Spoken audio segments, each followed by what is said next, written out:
Hey everyone, current and future viewers. Building a PC today. The PC we're building today is a rack mount PC.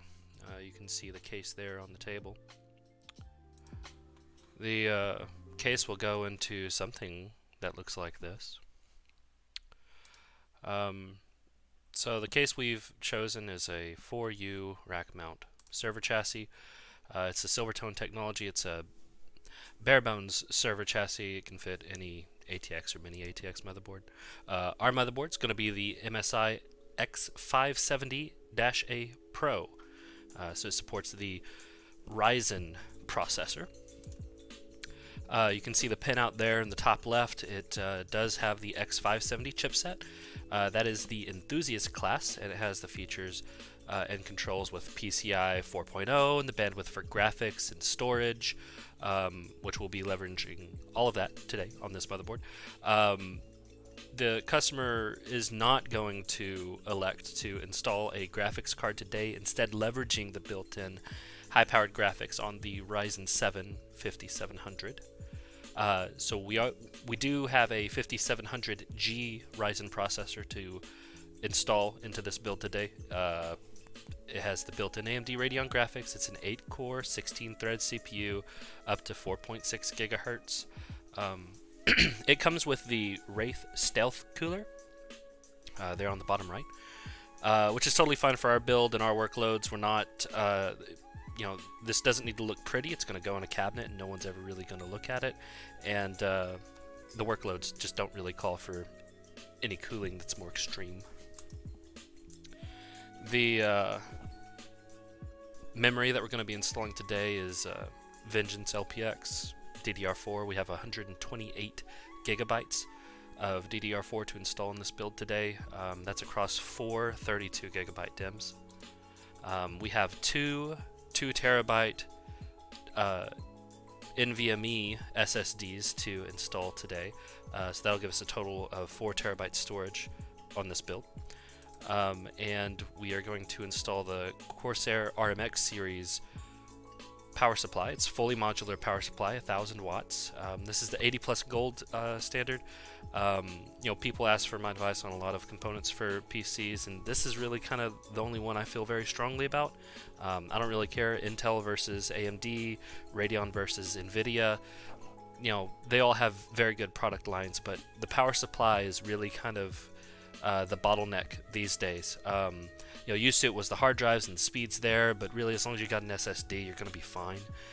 These power supplies, if you get something that's the cheapest on the price sheet there, it's going to blow up in 2 years, and it's going to take your motherboard or your graphics card along with it, and you're out another $1,000 when you could have just spent an extra $50, $80, got a good high quality power supply from Corsair, and been off to the races. I've been running one of these non-stop for better part of about 6 years now, and haven't had an issue. Although that's the 1200, but it's just the wattage. So I guess with that, let's go ahead and start our build.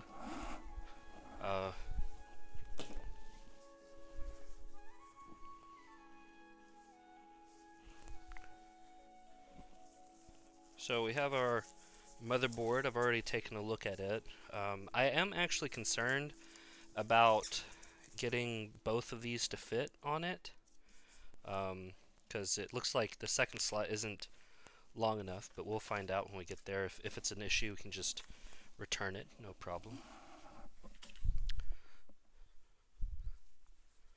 Let me just get ready for a couple of other things here.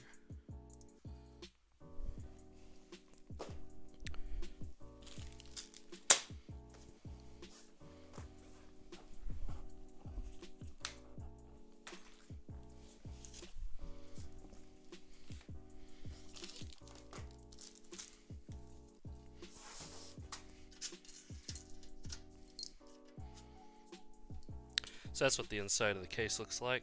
We have a little bit of a front panel here. We have got power buttons and reset buttons there, a couple of USB 3.0, a fan here, and then some expansion bays here. We're not going to be using any expansion bays today. And it comes with keys, because of course it does. It's a server case. Let's just remove some of this plastic. There we go. We'll set that off to the side. There's some sort of plastic film on the case here. Go ahead and remove that. This is really only there for cutting and bending the case. Again, it's going in a rack. It's not like we got to worry about scratches or anything. Make sure that's all of it. Yeah. Okay. So this case, to get open, it looks like we got, 4 screws, 2 on either side at the top. So let's go ahead and take those off.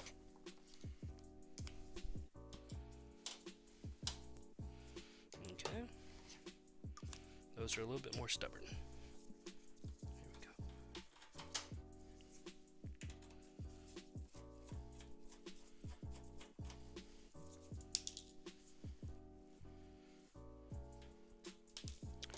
Now I don't want to lose these, so let me grab a tray to keep them in.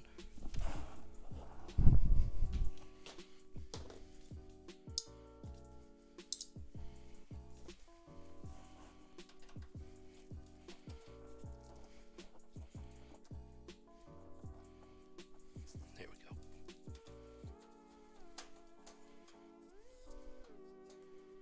These are actually being a little bit more difficult to get out than just regular Phillips for some reason.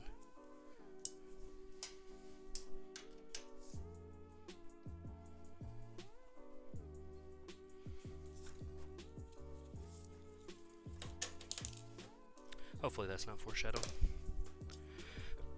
Alright. There we go. We are in. I'll just set this off to the side for now. Now, these bays appear to be able to easily come out, although it's kind of hard to tell what exactly that screw is. It almost looks like an Allen wrench or a Torx. It is an Allen wrench, so did we get an Allen wrench?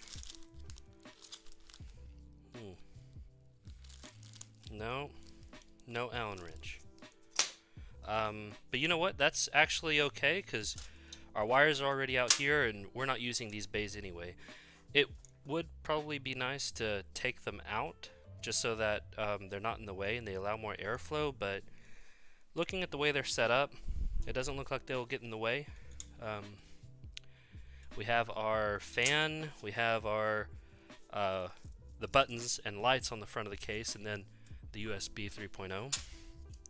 And then this little limit switch here is just to detect whether the case has been opened. I don't even know if our motherboard supports that feature. And then we have another little fan right here. That's interesting. I actually didn't know that it came with that one. I knew about the one here, but didn't know about that one. And then it comes with snacks for later. So let's set those off to the side.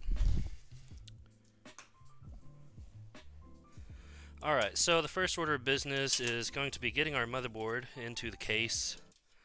The parts list is in the description of the live stream. I also went over it very first thing, very quickly. But we have a X570 here. Because yes, we are doing a Ryzen build. So there's our motherboard, fresh out of the box. We have one M2 screw, but we have 2 NVMe's.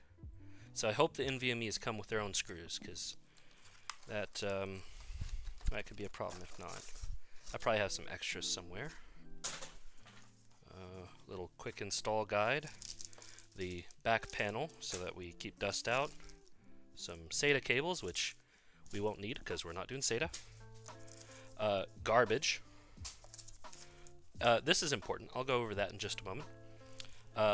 Badge, a sticker. This thing's going into a closet, so I don't know, but I'll keep it for the customer. They can do what they want with it. Some thank you note from MSI, marketing really, and more marketing. Oh, perfect. It does come with a second M2 screw, so now we don't have to worry about that anymore. So the M2 screws are what will hold on our NVMe drives onto the motherboard. So I'm going to go ahead and install this first. This is just the dust shield for the motherboard. It keeps dust from coming in the back of the case. Like, you know, super airtight, almost watertight, really. That's a joke. So that just pops into there just like that. And now, this important piece of paper, it has these little teardrop shapes, and it's pointing out, you know, keep standoff clear of those zones. What it's talking about are the holes at the screws which hold down the motherboard to the case. Those are called standoffs. And our standoffs aren't even installed. Usually when you buy a case, it has a default configuration of standoffs, so you might need to move them around. But ours didn't even come with them installed, so we get to install ours. And an easy way to do that is to just look at the back of the motherboard. Or the front. The front is good too, but this one is important to look at the back because it has a diagram of the back. And if we look at the back of this one, we actually see that same diagram here. So it's just making sure that you don't short those areas out with standoffs. And those are common places for standoffs in default configuration. So if you get this motherboard and you get, you know, just a basic case or even a fancy gaming case, it most likely will have a standoff in this area, and you got to move it. So let's see.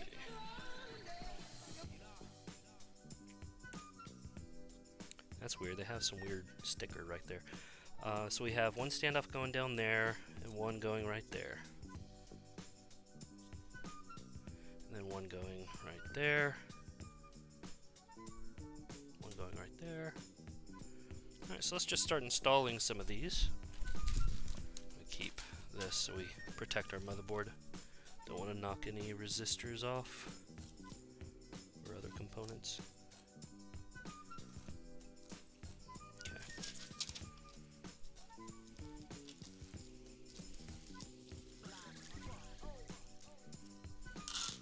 These standoffs are actually really big. I'm not used to seeing them that big, but that's what they are for this one.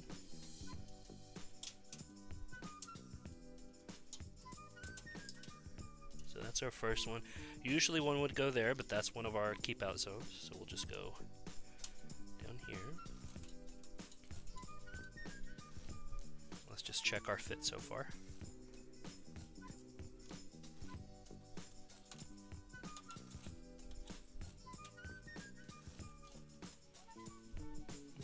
Good. So now one's going there, and while I'm here, the inside line. So you probably can't see it from your angle very well. Let me move this out of the way. On the inside of this particular case, there's a line of screws here and a line of screws here. We're on the inside there, so that's where I'll be installing standoffs.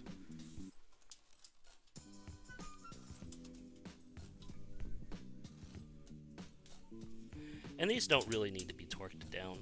You know, just finger tight is totally fine. It's not like this computer case is going to be moving a lot. So this one's lined up with this one. So, right there.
Some people like to install some components on the motherboard before putting it in the case.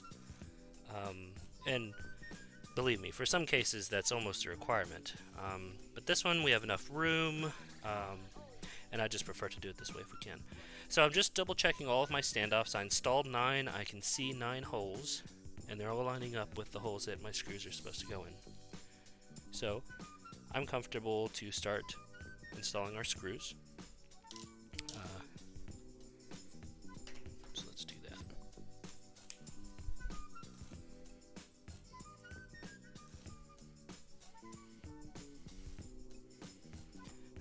And yeah, the screwdriver I'm using is slightly magnetic. That's not really the best choice for this sort of stuff, because you can, I guess, theoretically induce a current, which would be bad news, but honestly I've always done it like this, and I can't recall a time of actually, well, I'm not going to say that right now. Wouldn't want the universe trying to teach me a lesson.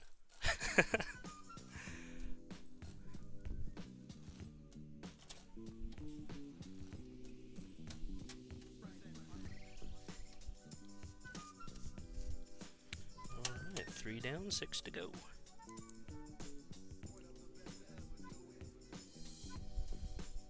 Ooh, I am shaky tonight. I'm getting over scarlet fever, which apparently is just a really bad strep throat infection. And it got that bad because I didn't know I had strep throat. Like, I didn't have any symptoms of strep throat. My throat felt totally fine. Anyway, I've recovered from that for several days ago, but still some lingering effects, and the medication I'm on, I guess, has me a little shaky. I don't know. Could also be dehydrated. Drink water, folks. If you don't have water with you, go grab a water. I'm just putting in screws right now. Got 3 more to go.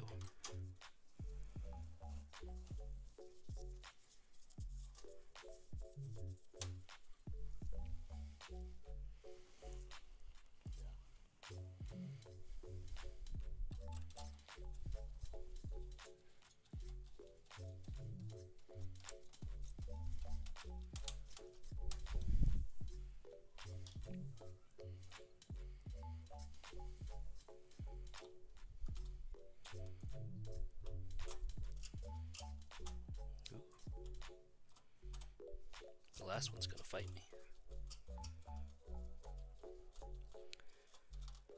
Perfect. Alright. And then we have some spare parts. These cases always love to give you spare parts, so they'll just go in the collection. Oh, these bags are labeled. That's nice. I didn't even realize that. Alright, so what's next? Honestly, I want to do the NVMe's next, because I'm worried about the placement here. So these ports right here on this motherboard, they're called M2 or M.2 slots, and these are NVMe SSD hard drives. So originally, you'd have a big hard drive here, and they've even gotten smaller now. And there used to be a mechanical with spinning disks inside of them. Now they're solid states. And now, latest and greatest, we're coming down to these little chips that look a lot like RAM, which we'll get to RAM here in a minute. But yeah, I'm real eager to see if it'll fit in this slot here. So we're gonna go ahead and open up this case, because I really don't want to have to go to the customer and tell them, hey, sorry, but one of the components I asked you to buy is not compatible with the other stuff I asked you to buy. That's always a embarrassing thing to have to do.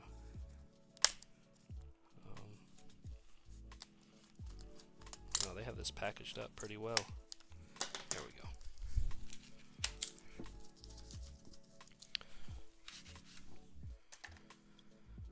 Man, it's so tiny. That's 2 terabytes. It's like the size of 2 of my fingers. Not even. Wow.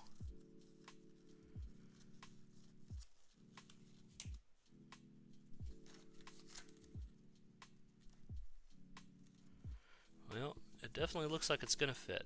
So, I guess I have nothing to worry about, but we're already here, so let's get it installed.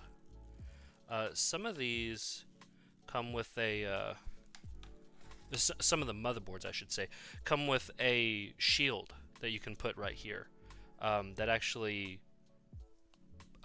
clamps this down to the motherboard. But all of these, by standard, their form factor have a little notch here for a screw to hold it down. That was the M2 screws I was talking about earlier. And then they have these standoffs. This one appears to already be in the right position. We can just do a dry fit here. Yep. So that one's already in the right position, but this one's too far out. We'll have to actually take that one out and move it up. But this, I guess, would be considered the first hard drive, and this would be considered the second hard drive. And I can tell because there's actually markings on the motherboard. It's really hard to see, and if I started moving the camera around to show it, it probably wouldn't focus. But right above this port, it says M2_1. And right above this one, it says M2_2, and there's a little table out beside them giving more information about SATA, PCIe, stuff like that. So, yeah, this one, I guess we're just going to go ahead and put it in the second slot, and we have another one for the first slot we'll do here in a moment. So, that just goes in there like an angle. And, see, it kind of is a little bit springy. This M2 screw will hold it down for us.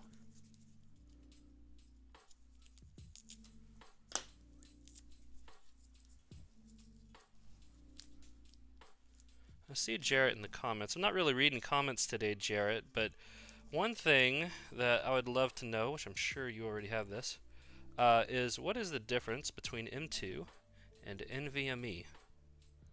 I would love to learn something tonight. I know, like, M2 is a port, and, like, it can be used for more than just hard drives. Like, you can put wireless cards in these ports, and there's other types of ports too. I think instead of an M2, there's like a B2, or maybe it's a B1. I don't know. Alright, so that's good in there. But the NVMe part, is that like a type of solid-state hard drive? I'm guessing that's exactly what that is, but like I said, that's a guess. Okay. So that standoff needs to come out and move over here, and it's actually in there pretty good. So let me go grab a tool real quick.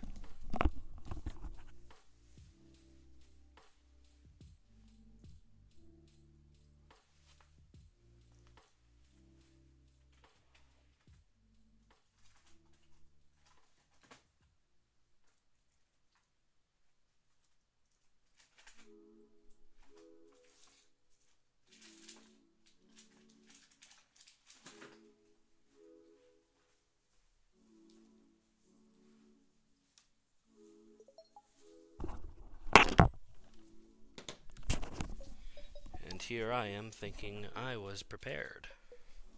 Oh well. So I want to be careful. This is a really bulky tool to have around these delicate electronics. But definitely don't want to have that rubbing up against the motherboard as I do this. There we go. Perfect. Yep. Now I'll just put that one in the right slot and put it down. And I'm definitely not going to screw that down as hard as they had it. There is absolutely no reason for it to be in there that good. There's some documentation in the back of this, but it's pretty straightforward. It's a hard drive. It works like a hard drive. Probably just legalese. Oh, this side looks to be much easier to open. Last time I struggled with opening. There we go. Yeah, that was much easier. Live and learn, I guess. There we go. There's a second one. So this is an additional 2 terabytes with our already installed 2 terabytes for a total of 4 terabytes. This PC is going to be used for live streaming Sunday services for a local church. They've been having issues with their current machine, which is just a Mac Pro from like 2008. It's been doing a great job, but as of late it's been having issues. So we're just going to future-proof a little bit, get them what they need. Oh, I see some answers.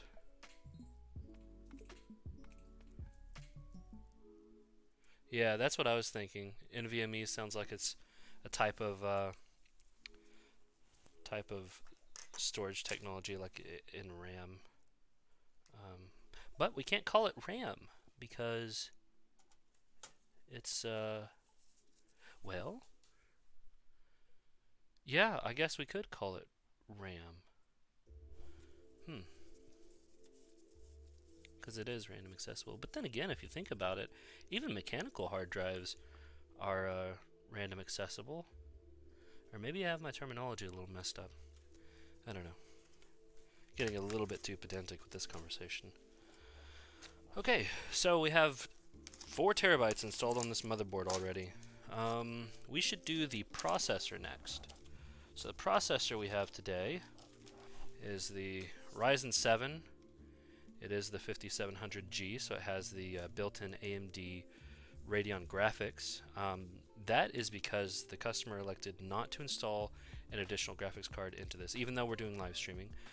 We're not rendering, we are simply encoding, and the Ryzen 7 with its built-in graphics is more than capable of encoding. Maybe not 4K.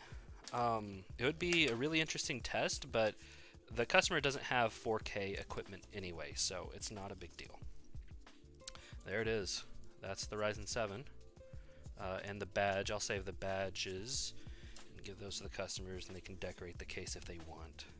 But it's just going to go in a cabinet, and nobody's going to look at it. This is the cooler. We're just going to go naturally aspirated on all 8 cylinders today. Yeah, that's right. The Ryzen 7 is an 8-core processor, 16 threads. Certificate of authenticity, if you were ever worried about having a counterfeit Ryzen 7 for whatever reason. Do those really exist? I know they do. I see YouTube's videos about them all the time, but like, really?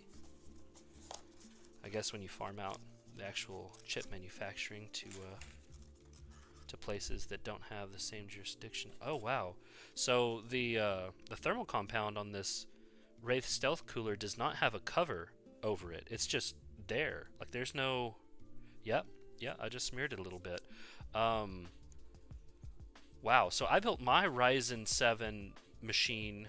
Well, my first Ryzen 7 machine 3 years ago, and there was a whole plastic piece. Like this has a plastic piece that went over the top. There was another one that went over the bottom that protected that. And it's not here. That's interesting. Okay, so I'll be careful not to smear that anymore. So yeah, it's just the Wraith cooler. I think maybe no, this doesn't light up at all. Some of them just the logo lights up. The Wraith Prism, the whole thing lights up. It's very pretty. I have one in my machine. But yeah, this one's not going into be on display, so we don't need to worry about that. So CPU goes right here. Most of you already know that. We'll just lift that lever up and pop the bad boy in.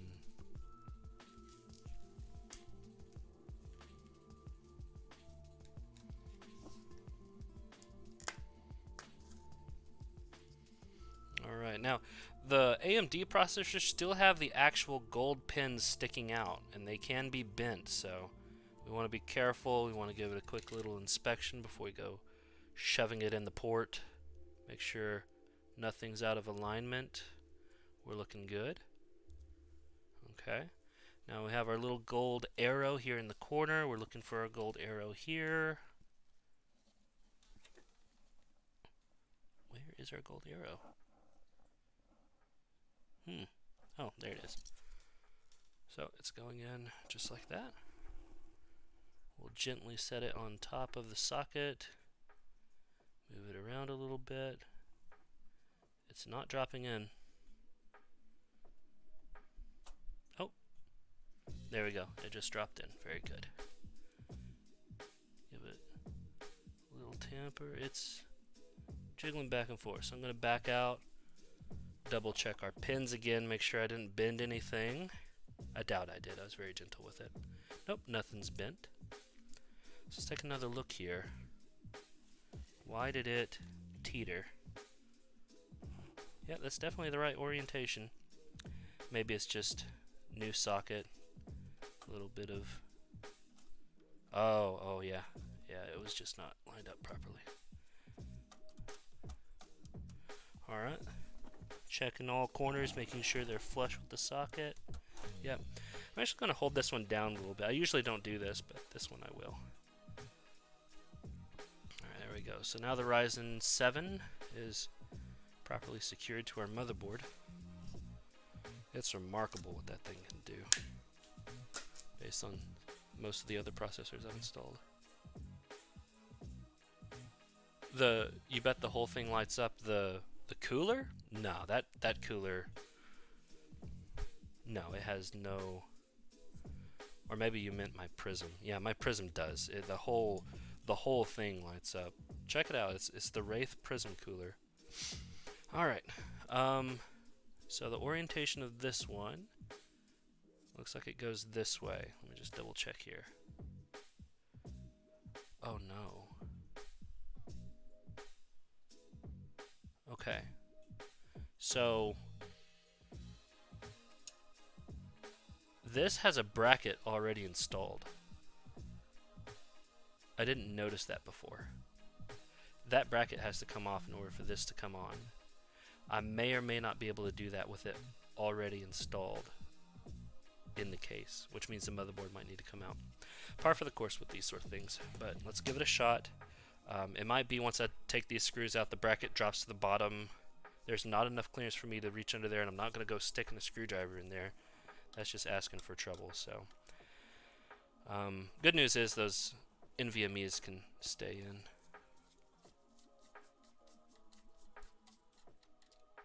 Yeah, that bracket's going to fall.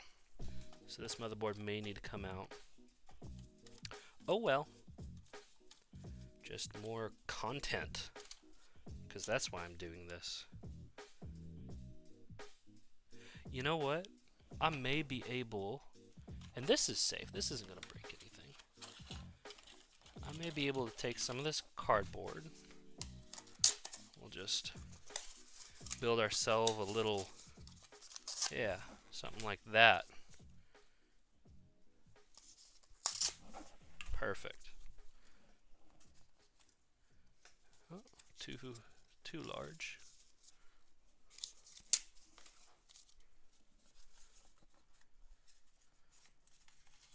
Yeah. Beautiful. And that'll hold it up. We just gotta remember to pull that out.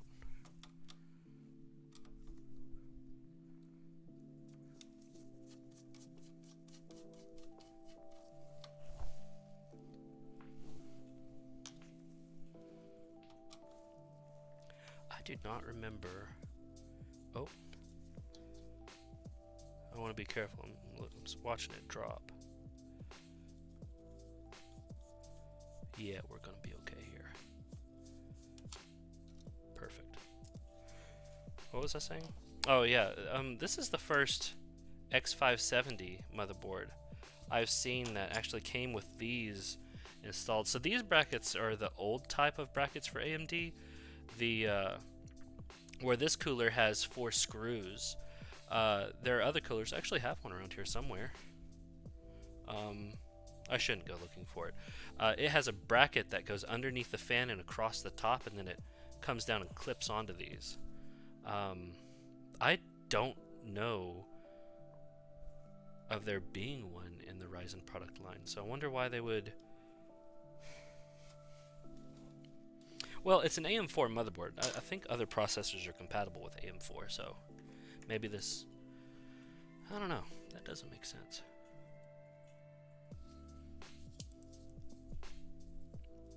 It is MSI. I don't typically install MSIs.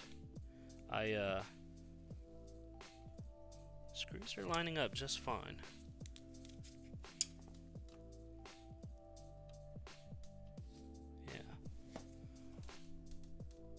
Yeah, we're gonna be fine here.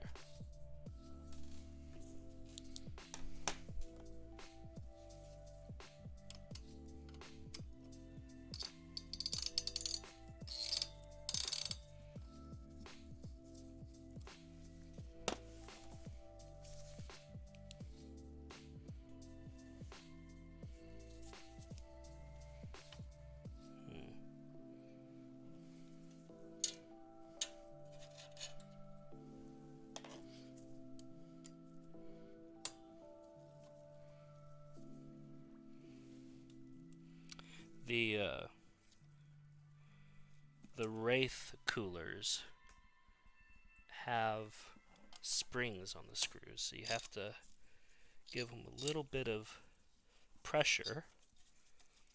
There we go, to get them to go down and actually engage with the standoffs. And that makes me nervous. I really hate torquing things on a motherboard. I know they're just fiberglass and they should be able to take it, but cold solder joints are no joke.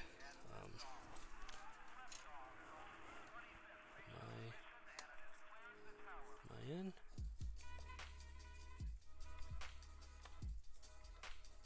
Nobody say it. Okay. So we don't need this anymore. Get that out of there. And it wouldn't hurt anything if that would have been kept in there. I mean, this isn't going to get warm enough to be a fire hazard, and it's not conductive. So, one thing that I really want to avoid, once I touch that thermal compound to the processor and I've made that thermal connection between the heatsink and the processor, I really don't want to break that again. Just because that first shot is really the best shot at avoiding any air bubbles and getting the most efficient connection, thermal connection. Because the whole purpose of this thing is to pull heat off of that little Ryzen chip and distribute it to all these aluminum fins, and that fan just pulls all that heat off the fins. That's the only thing this thing is doing. Alright, it looks pretty good. Yep, no cross-threading, everything's level, solid, looks good. So what next? Well, we could do the power supply or the RAM. I guess we'll go ahead and do the RAM just so we don't have to mess with cables. We also have to do our front panel eventually, but we're almost done actually. Let's open up our RAM. This is 120 gigabytes. I'm sorry, 128 gigabytes of DDR4 RAM. We have 4 sticks. Each stick is 32 gigabytes. There's 64.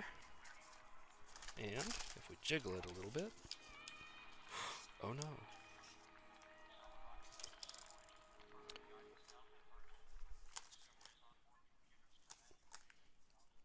There we go. That was weird. And there's the other 64. So, well, it's fine. There's a little thing in here.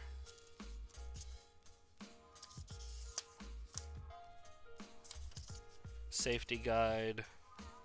Surprised it didn't come with a badge. Everything comes with badges these days, but oh well. Since we have 4 DIMMs here and we only have 4 ports, it doesn't really matter what order they go in or which ports are filled, because they're all going to be filled. That's interesting. Do these not?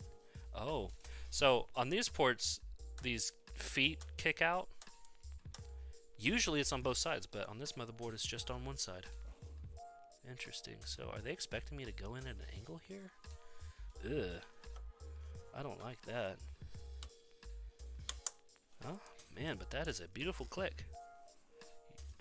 You usually don't get a good click like that anymore. It's always soft and mushy, and you don't even know if it really clicked in or not. See, this is making me nervous because I've always been taught to put even pressure along the entirety of the length of the DIMM. And on this one, you apparently can't because only one side kicks out like that. I'm sure it's safe. I'm sure it's engineered properly. MSI has come a long way, even if I don't regularly use their products. I can say this isn't the first time I've seen this design, but it's been a while. It's only been one other time that I can think of. Alright, I need to take a closer look at this, make sure I'm not messing anything up. Nothing leads me to believe I am, but just because that's new and unfamiliar to me, I'm just double checking.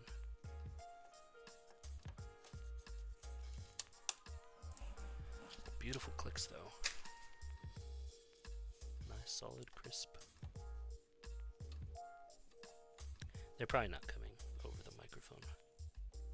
I don't have very good audio set up here.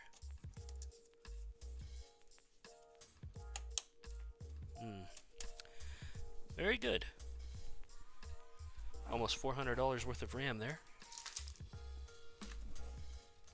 Easily the most expensive component in this whole build. Alright. I guess the last thing to install for this build today... Well, no, second to last, because we have the whole front panel to install also. And then cable management, but... I don't know, maybe I'll keep the live stream going for that. Alright, so this is my favorite component. Might not be the most expensive or the good.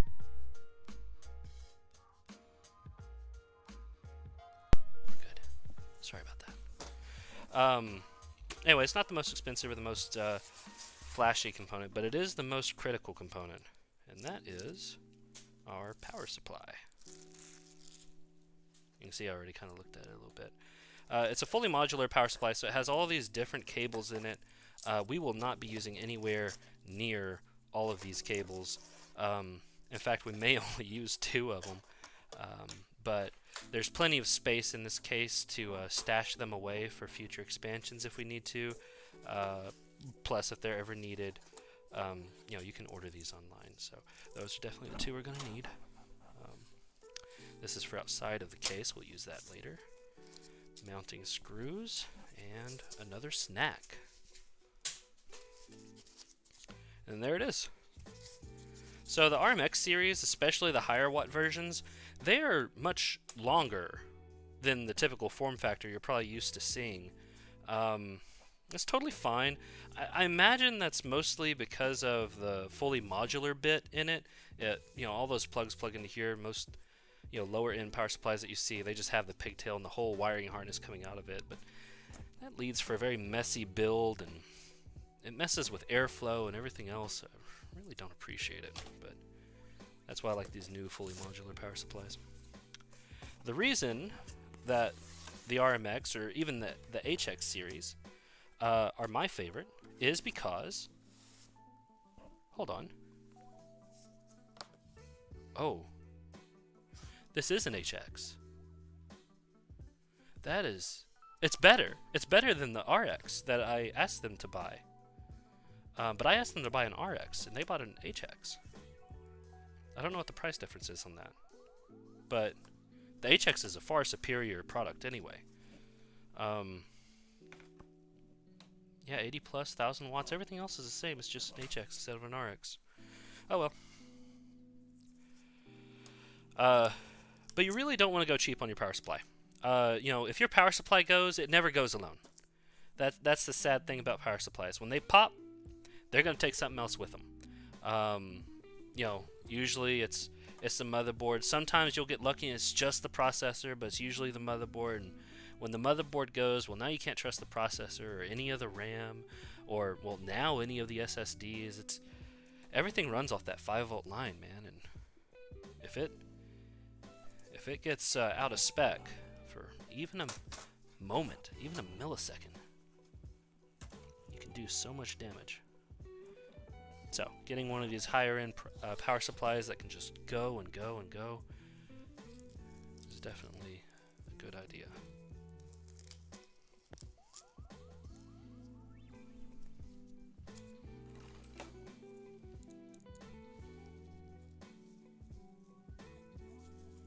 I don't know what my longest uptime is ever. I think that would be an interesting metric to track over time. I've been running computers for almost 2 decades now, and I don't know what the longest time is I've ever kept a single computer on. I would imagine it was this computer I had in high school, which I called Red Devil. Or maybe it was Blue-Eyed Devil. I can't remember. Yeah, Blue-Eyed Devil. Because it had these LEDs on the front of it that looked like eyes. And they were blue LEDs. I hate blue LEDs, but yeah, that's what I called that computer. It was my server. I ran all sorts of servers on it. I ran Linux on it. And Linux, you know, you don't really have to restart Linux to do a lot. Unless you're doing like a full kernel update. I don't know, do you have to restart to load a new kernel? Is that a requirement? I'm sure it is. I don't think you can sideload a kernel. I mean, maybe you can now. Definitely not 13 years ago when I was running this server. If it's not one of those, it's probably one of my current servers. I have 4 Dell Power Edge servers in the closet over here. They're on battery backup, but here recently, actually, within the last couple of weeks, the circuit breaker popped while I wasn't home, and my family did not attempt to restore that circuit breaker, which is totally fine. I would rather they stay away from those circuit breakers, to be honest. This is an old house, built in 1956, I think it were. See, now that's unfortunate. I could turn this fan if I wanted to, but I don't want to. But that is the CPU fan connection, so let's hook it up. Let's go over the top. Anyway, it's those old Federal Pacific breakers. And, yeah, I would rather those servers just go out for an hour or two till I get home, instead of my family going in there and trying to flip them, potentially arcing and causing a fire or anything like that. Interesting. Is that really the short? That's all they gave me. That, what is that? Well, 9 inches if we're talking to our wives, but not enough. So I do have an extension here.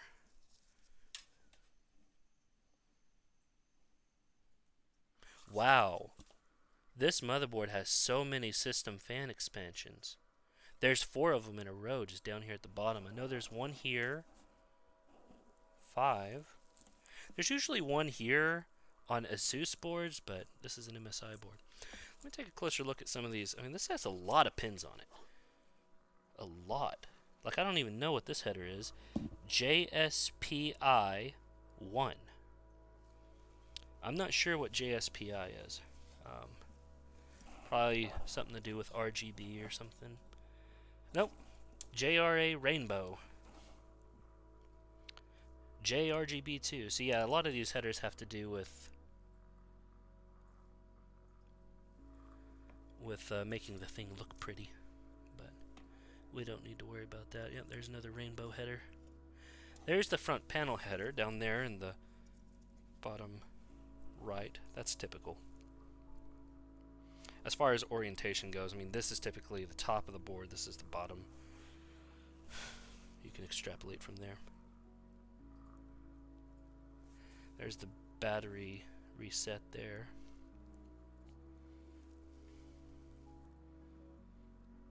Audio. Do we have audio?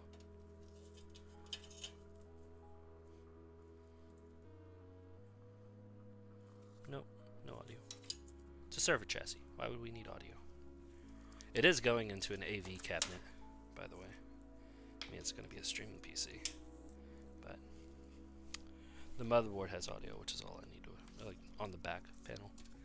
Alright, let's plug in this extension so that we can tidy this thing up and shut it down.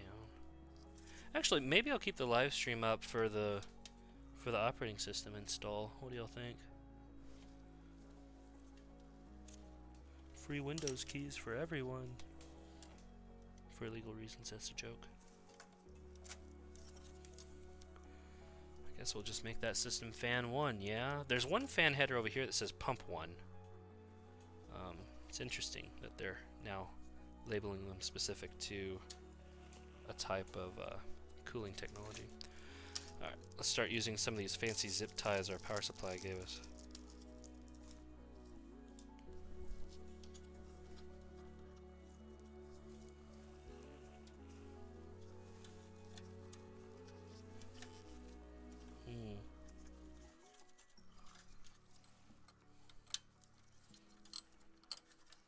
Yeah, that's okay.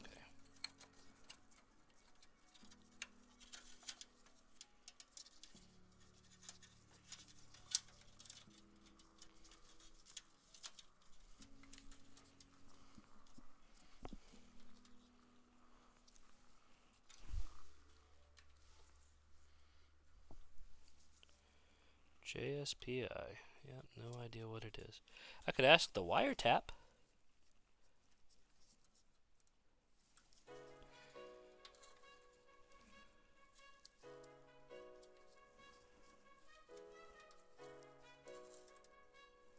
There we go.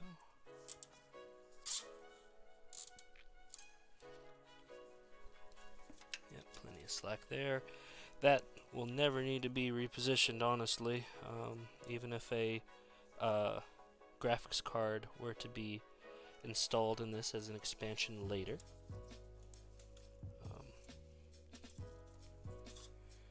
That's right, we are not installing a graphics card in this build. We're going to be using the integrated graphics with the Ryzen 7. Hashtag not sponsored. Alright. Beautiful. Now let's take care of this front panel jazz. So this big fancy looking one, it's honestly the most, kept up, looking connector on this case, but that's the USB 3.0. I think that's standard. This connector, I don't know what this connector is actually called, but I know it's for USB 3.0. I think it's even used for USB-C on the front panel, although not really recalling right now what that looks like. So I could be mistaken if it's the same connector or not. I have one on my PC, but I built that thing during the height of the pandemic. I had to do something to keep myself sane.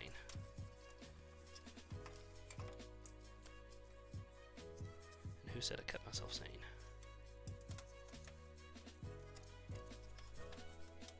Alright. So I'm just tucking those wires up underneath these expansion bays here.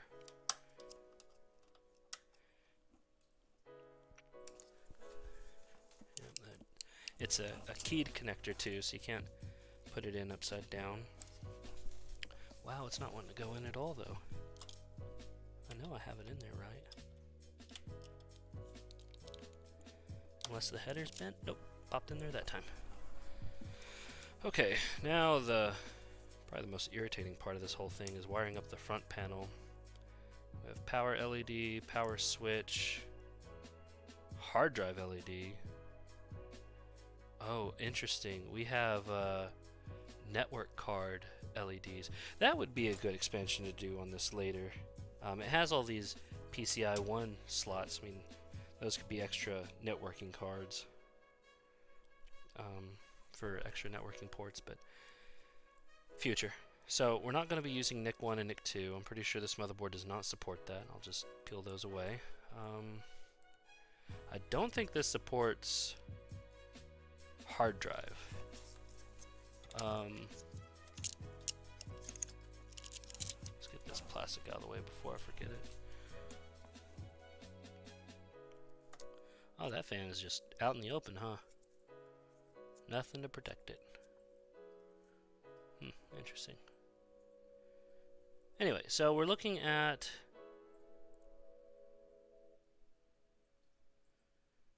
JFP1.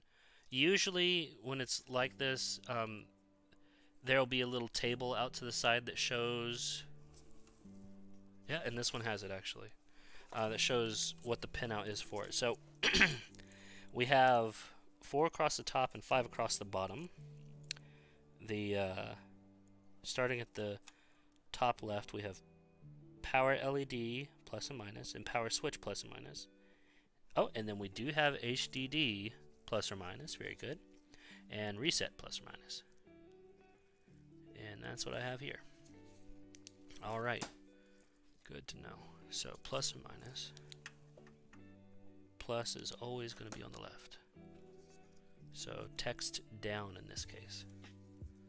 So hard drive first.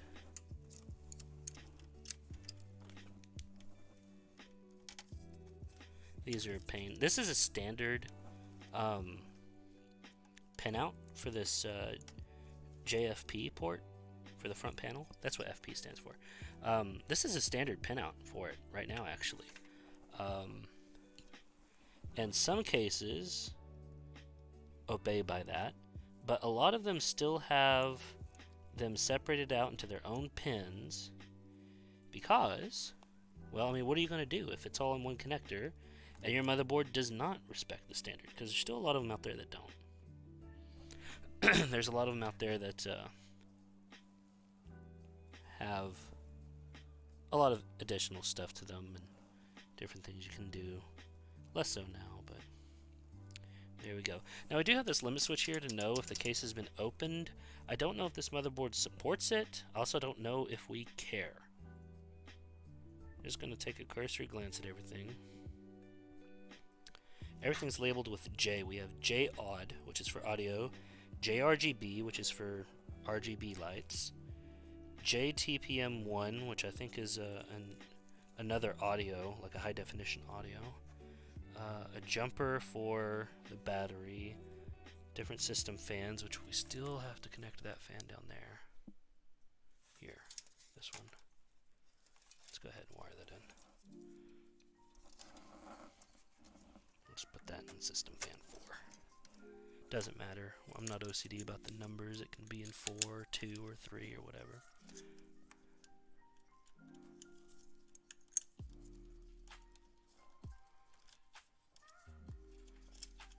That's interesting that they actually have LEDs for the NIC on the front of the case. That's pretty cool. I kind of wish the motherboard supported that. I mean, it may. I'm certain it doesn't, but I don't know every header on this motherboard, unfortunately. So I'm just tucking this cable underneath here. I'm not going to tie it off or be real purposeful about it. I'm just going to get it out of the way. Actually, if it keeps springing back like this, I might. Oh, there we go.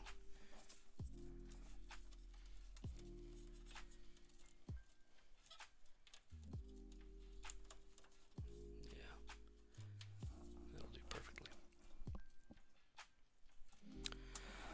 Okay, so I did take the liberty to read the manual on the motherboard for the power situation here. Of course, we need our 24 ATX here, our main header. But if you look on this one, for our CPU power, we have a 4-port and an 8-port. And looking at the quick start guide, it shows them both being plugged in, and it doesn't appear to be an optional thing. Look, there's the front panel pinout for me on the manual. Yeah, here. And all this is just every language saying power connectors. That's all it is.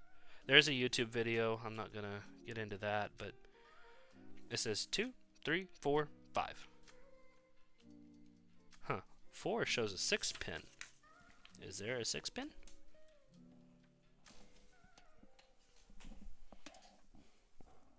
No. No. There's no 6-pin here. Well.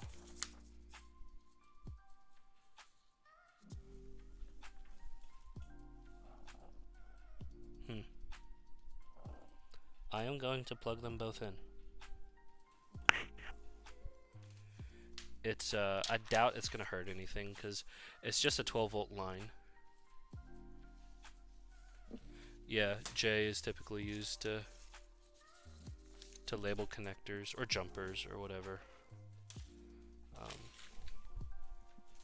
Alright, so let's do these CPU power ones first, because those are typically a little bit more difficult to get to.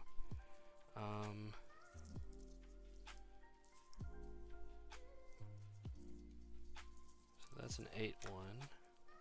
I want to find two 8 ones that split.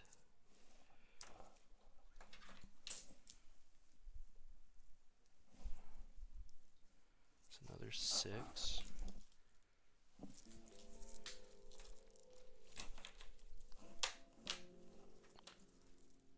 There's one.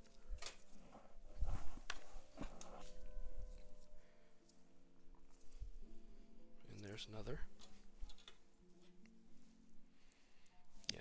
And then all of these, well, maybe 2 of these will be used should they ever install graphics cards.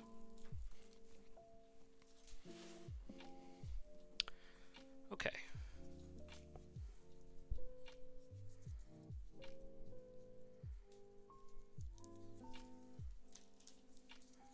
So on these 8-port CPU power supplies with these modular ones, it looks the same on both ends, but it is not.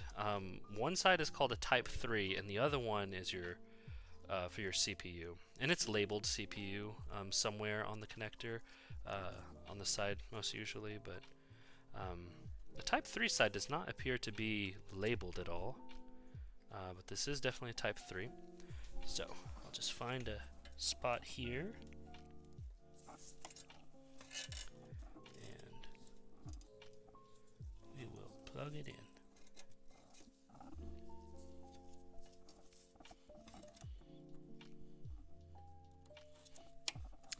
Interesting. 2, 4, 6, 8, 10. There's a 10-prong plug? Oh yeah, so there is. I don't remember that on mine.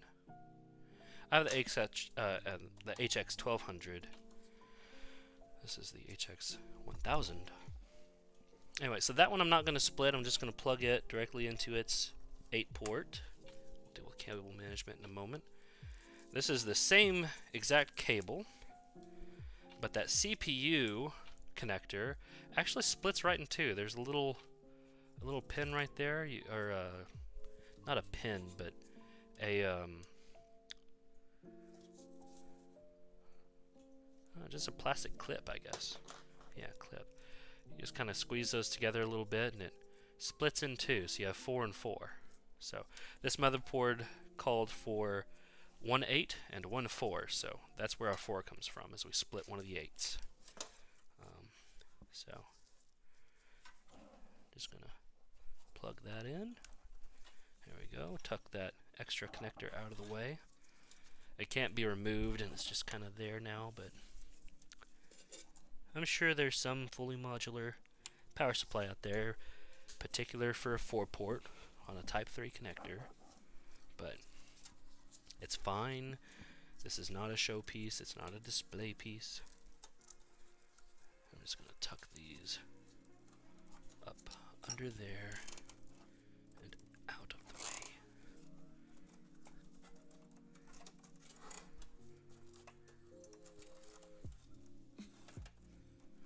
I built mine to be a showpiece, and it's stuck in a closet.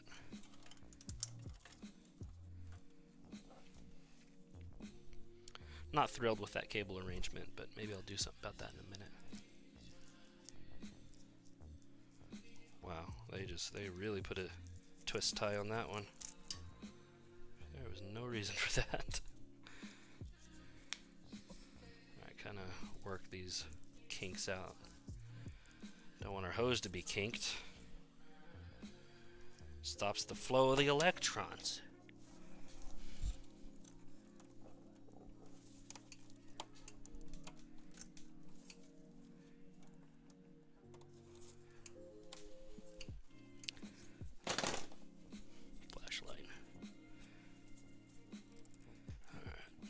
sure we got good connections on everything up here.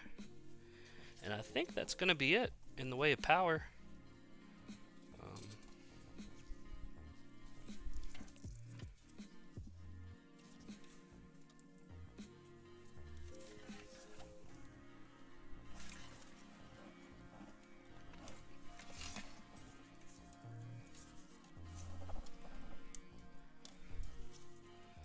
Alright, that's on there.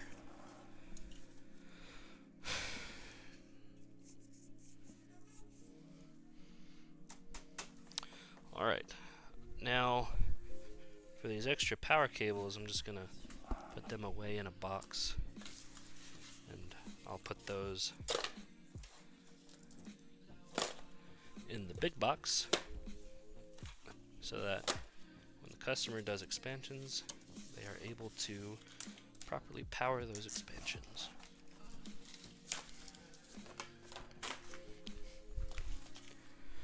Alright, so I guess the next order of business is to plug it up and see how we did. Let's double check here. Motherboard checked, all the screws are in, we removed that cardboard, we removed any protective plastic. 2 SSDs installed, they did not come with covers. Double check that, yeah, no covers. Processors installed. Thermal compounds on there. All the RAM's there. We got our front panel, front USBs. We got 3 fans. Well, 5 fans if you count the onboards, but yeah. Well, 4 fans. 2 fans if you count the onboard. This looks good. Storage, RAM, processor, power. We're good. I guess what I'm going to do now is plug it up, see if it works, or see if it smokes. Either way, it's going to be exciting. Let me grab a monitor.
Alright. We have power on our monitor. Yeah, alright. if it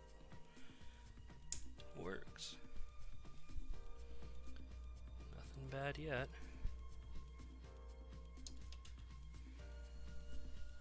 Alright. We have some diagnostic LEDs right here. That's good. They don't beep anymore like they used to. Be honest, I kind of miss the beeps.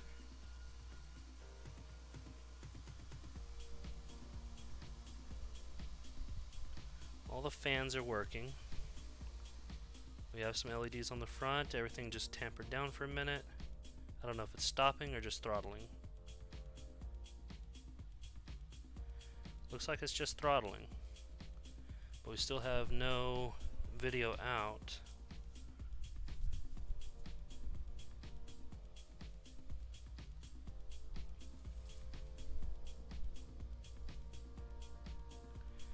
The NVMe's are warm, but you know they're warm regardless. Okay, we don't have any video yet, so that stopped. That's weird. Is it supposed to? Alright,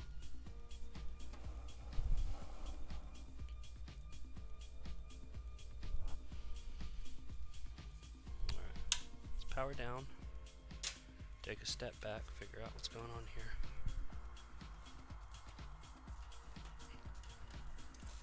That is HDMI there, right? Yeah, HDMI. Oh, you know what? Let me check something on this monitor real quick. That might be the monitor's fault, actually.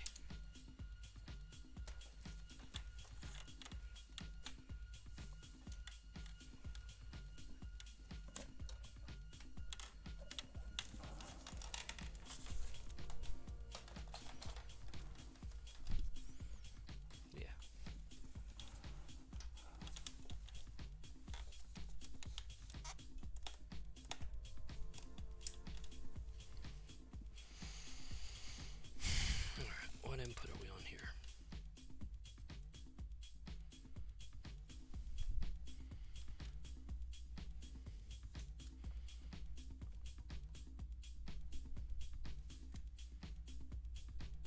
HDMI 1.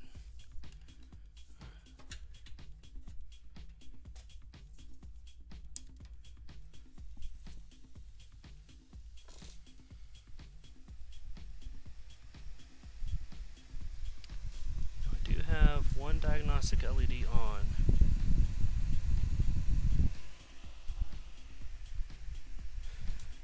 The monitor is in standby mode. Let's power cycle the monitor. Interesting.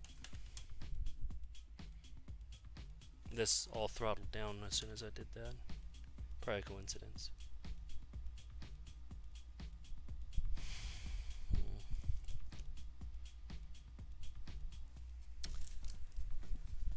See if the front panel is responding properly.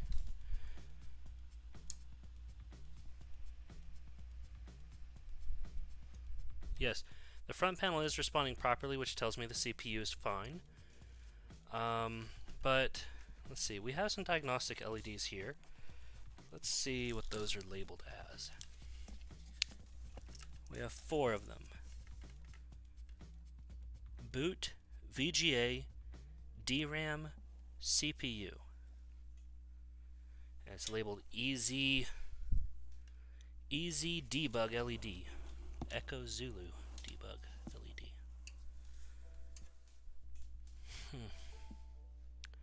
I hope it's not something silly like my monitor.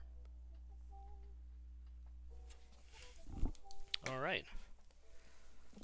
Where did that manual to that motherboard go?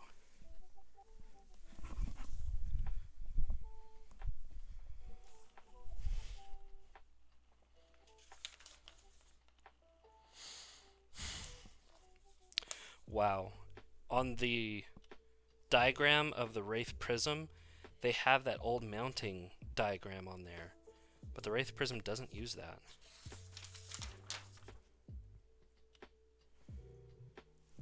Wow, that's weird.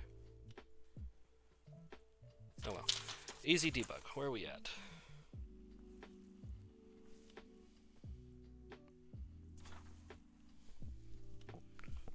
Oh.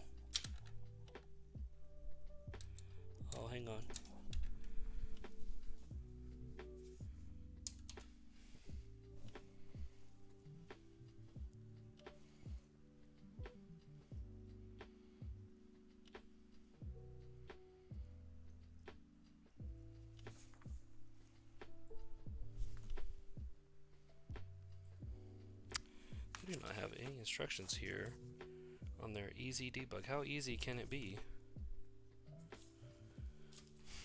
Does on mean it's good?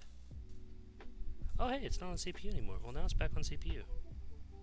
You know what? Let's just leave it be. It's doing things.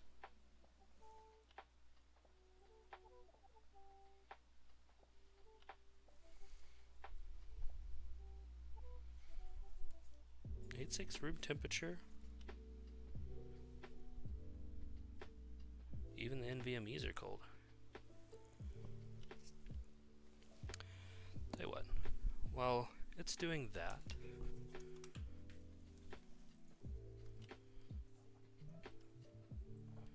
Oh, you want me to reset the CMOS? Let's just let's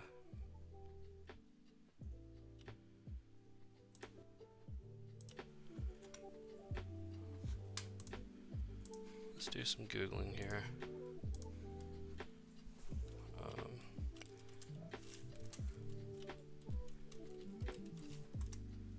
Oh well, boot was one of the LEDs. Let's take that out of our search. Well, we have power.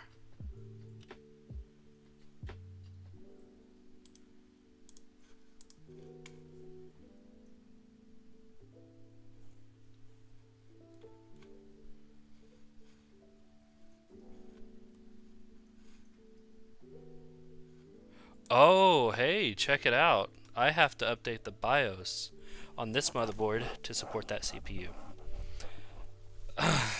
Or not. Or it's just going to work with my back turned. Okay, cool. Good job, guys. We did it. Now we got to install our operating system. Why was the boot time so long, though? That's a concern. Let's check our BIOS version. Our build date is 12/16 of 2021. BIOS version, oh man, that's long. E7C37 AMS.HF0. I'm guessing that's a 0, could be an O. And let's see.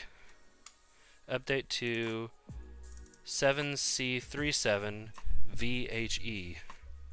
7C37. What's the VHE thing part? That's AMS.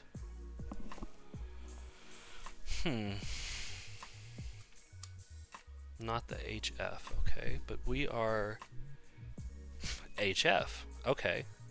So he's saying this wouldn't work, but obviously it works. Although our CPU frequency is not as high as it could be. It should be 4.6, but that is going to fluctuate. It does throttle itself now. Tell you what, we are just going to go ahead and update the BIOS. We're seeing this working, which is great. That's good. Let's check the boot time, because I'm curious what the boot time is going to be. Oh, right, I can't use fingerprints with gloves on.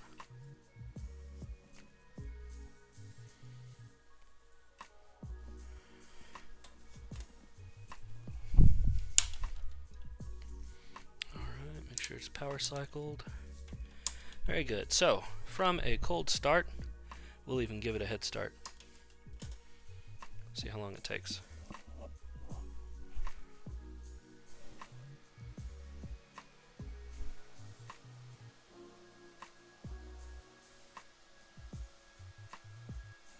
And while that's going, I'm going to go ahead and start downloading this.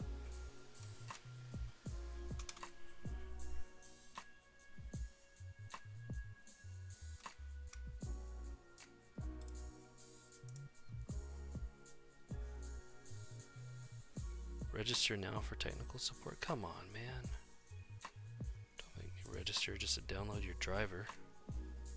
Well, not your driver, but your BIOS.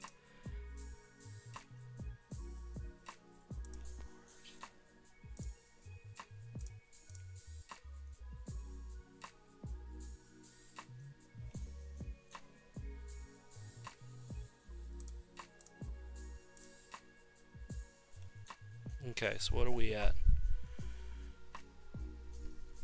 Over 60 seconds? That's unacceptable. That is unacceptable. Let's see if updating the BIOS fixes that. I need my car keys, because I keep my flash drive on my car keys like a maniac.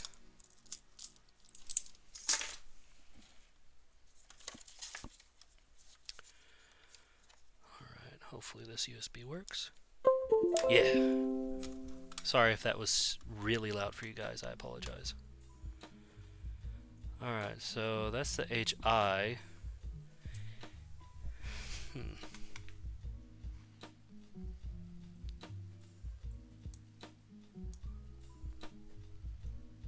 Supports Windows 11. Oh, cool. Good to know. I think this is the one we're currently running, by the way.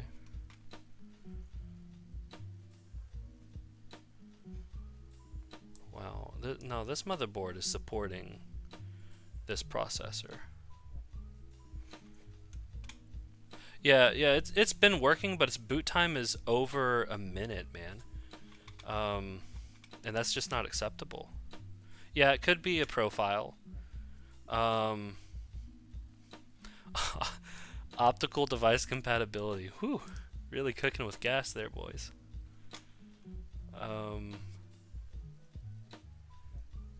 Improved NVMe, yeah.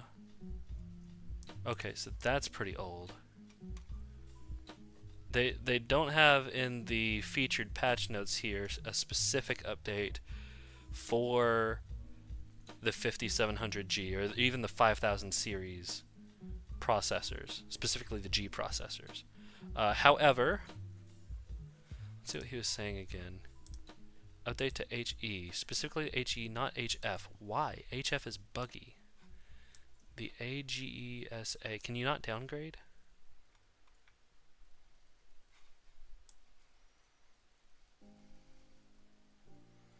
FAT32 format is a must. Okay, that might actually change things here.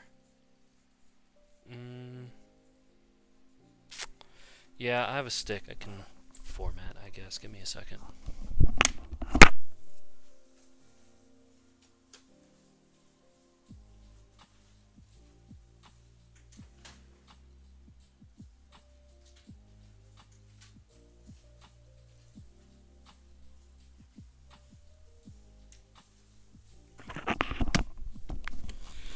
I should really mention here that I didn't just go to the first link I saw and started reading instructions and taking it as the word of God.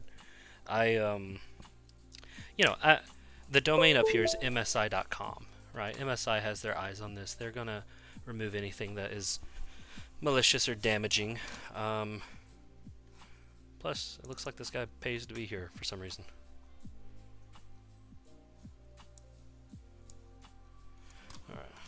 We're going to format this USB stick, computer management, disk management.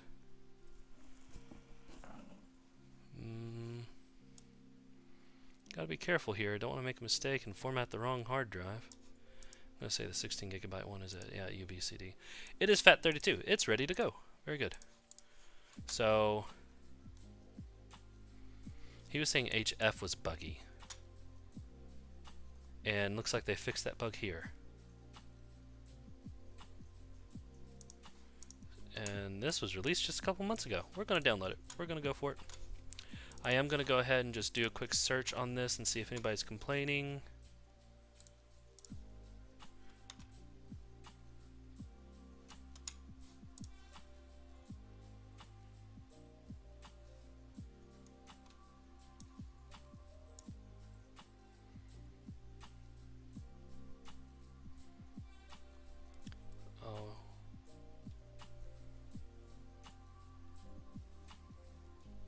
Ours is not listed here for some. Oh, yep, very bottom one. All right. So the instructions he gave were to take the MSI.ROM. So it's probably inside of this zip.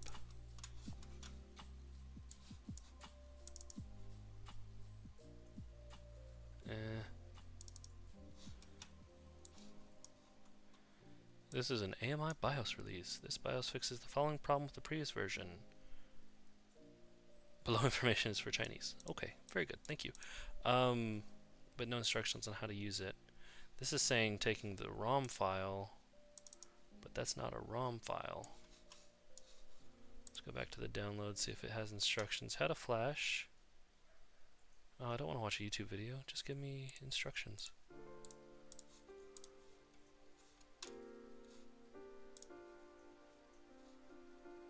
Two minutes? Come on, guys. Make it 1 minute at least. Go to MSI product page. Yeah. Download. Okay. Whoa. Wait. Okay, that's a completely different BIOS. For some reason, he's skipping the first one. So he's extracting it. Okay. Send to USB drive. Oh. So he didn't have to rename it to .rom or whatever that was. Wow. Okay. So now he's just going to stick it in the motherboard and it's going to go. But it did say it's particular. Connect the power supply to CPU power and ATX power. No need to install CPU and memory. What? Plug the USB flash drive that contains the MSI ROM into the flash port on the rear I/O panel. Okay, so yeah.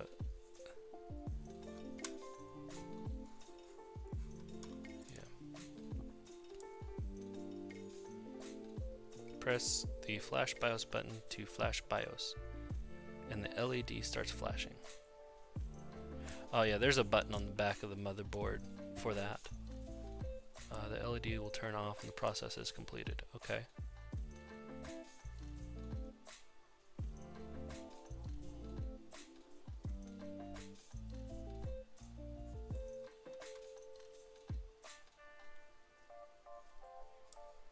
See, he doesn't say anything about turning it on. He says, you know, connect the power supply, but he doesn't say turn it on. And to be honest, I don't even know if it would turn on without CPU and memory. Like, would it even power up? Pretty sure the CPU is what tells the power supply to turn on. Like, you short out a pin on the CPU, that tells the power supply to turn on. So without a CPU, I don't think you can turn on a motherboard. Like, you can definitely turn it on with a faulty CPU, but with no CPU, no. Anyway, let's give it a shot. It's a brand new motherboard, so if we do mess it up, send it back on RMA. We're not in a rush to get this into production, so the customer should, you know, they'd be able to wait a week to get another one in. And it is on a protected plan, so let's open a new window. We're just going to drop this file in the root. Hopefully it doesn't try booting to Debian first shot, but whatever. Okay, cool, cool. Alright. Let's see what happens.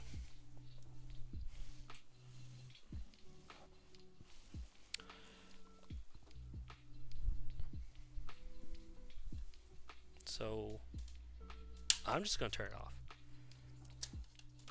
See if it does anything. I'll set this off to the side because without any processor, it's definitely not going to give us any video output. Yeah, so there's a USB port on the back of this motherboard that is outlined in a special color, and it has the words Flash BIOS on it, so pretty sure that's what it goes into.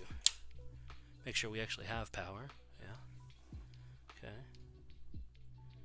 Do I just tap it? Oh wow, okay, the USB lit up. Oh yeah, there's an LED behind this shroud. Oh, interesting.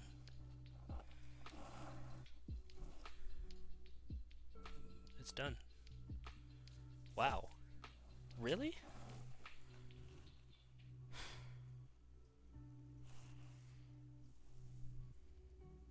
Let's see. Let's say if it was really that easy. I don't know if I should actually time the first boot on the new firmware. That's a little unfair, I think, but you know what? It is firmware, so let's do it.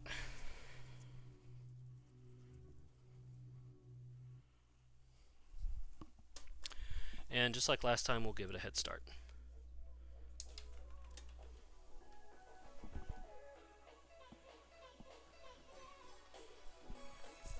So last time it took 65 seconds to get us an image.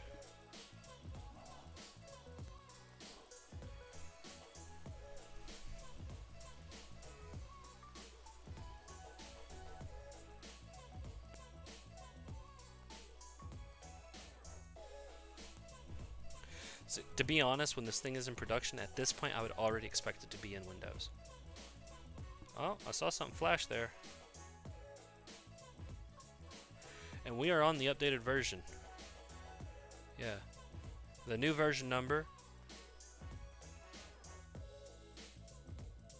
No, that is not the new version.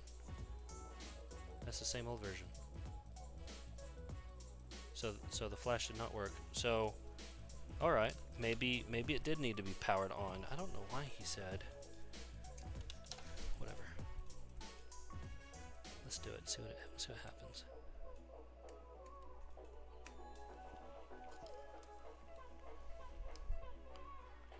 Alright, here goes nothing. It made a very audible click. Why did it do that? Also, I didn't watch this whenever it finally booted up. It did not take 65 seconds like it did the first time, though.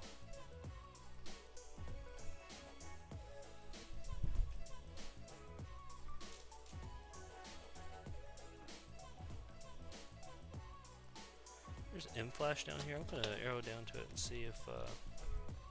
Oh, of course, it wants a mouse.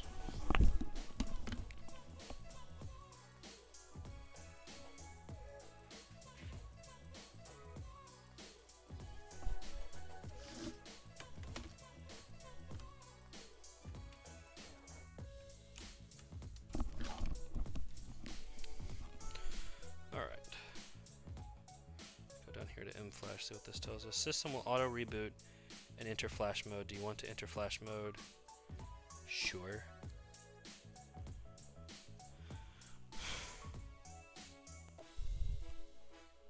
Oh, that was cool. Time this for whatever reason, why not?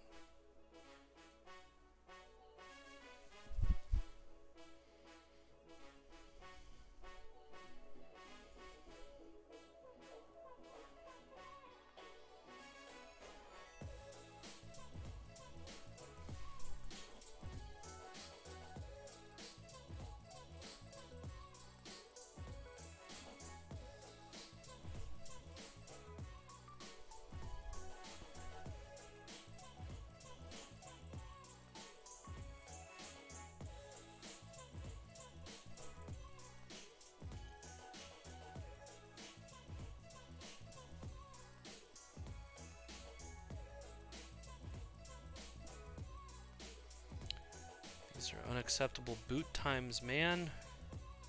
53 seconds, no image. Huh, look at that. Oh! Okay, maybe that was an unfair... Maybe that was an unfair time, because it's actually in a different mode now. Wow, oh, okay. So we actually have... Yeah, I see, that's our updated BIOS right there. There. Oh, cool, it can read it. It has the information down here. Yeah. Model name. Oh, so that's the model number, the E7C37AMS. That's apparently the model name for this BIOS. Probably the motherboard, but yeah. Yeah, so this is HI where the previous one was HF. And that post told us HF is buggy. So this is a good thing that we're doing here. So yeah, I have it selected. Now what? Enter select. Left mouse button select. Yeah. All right. Yeah, let's do it. BIOS is updating. Don't turn it off. Don't unplug your USB.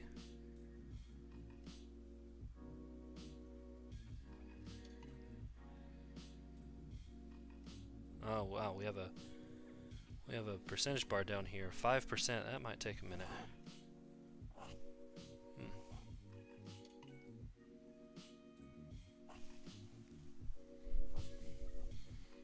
Who knows, maybe the first 7% takes an hour and then the rest of it is immediate.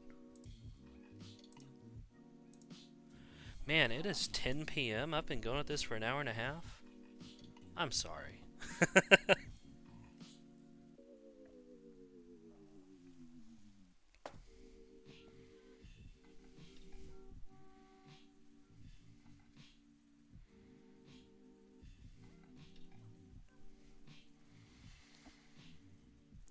To be honest, I'm pretty confident we can close up the box now.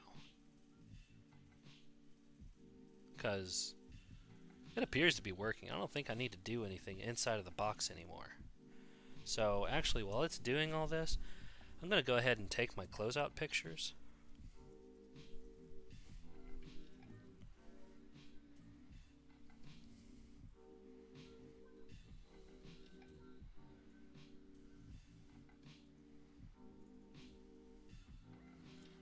Alright, so I probably don't need closeout pictures seeing as I live streamed the entire thing, but still a good idea to just go ahead and have them on file.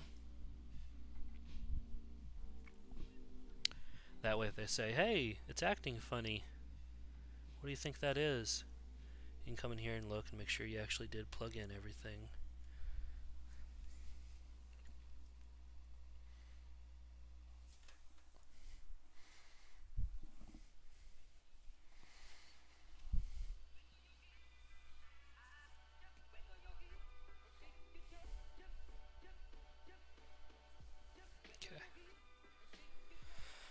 Alright, so with those closeout pictures taken, there's really no reason, nor do I want to, keep it open anymore.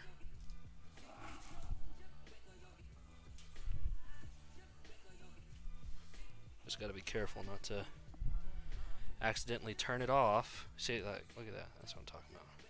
Speaking of, this power cable is, yeah, that'll be safe.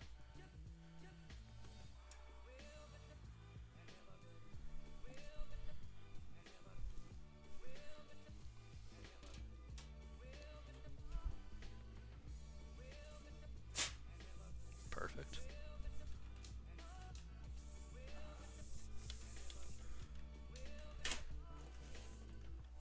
There we go.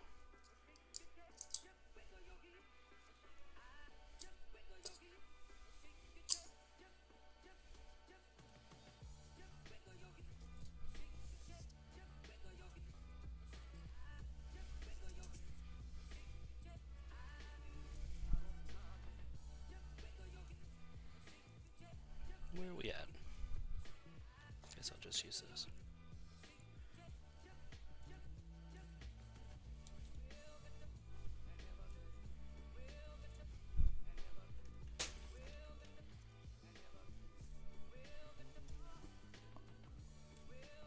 Hang on. Oh.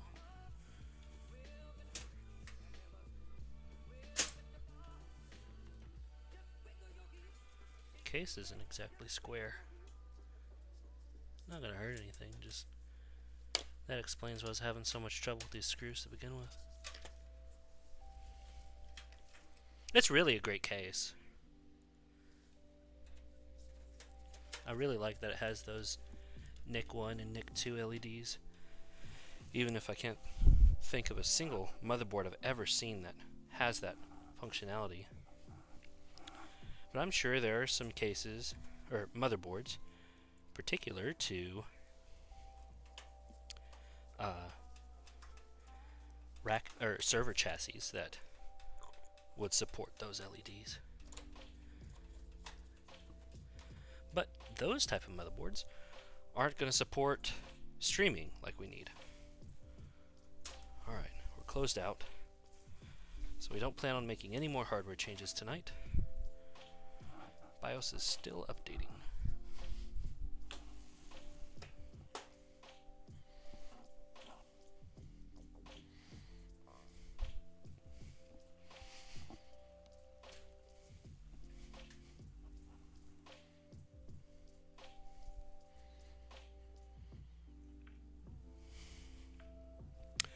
Okay, yeah, so that E7 C37 AMS, that is synonymous with the X570-A Pro, so it is the model number. Did that reach 100%? I didn't touch anything. Okay, it rebooted. It said it would reboot, so.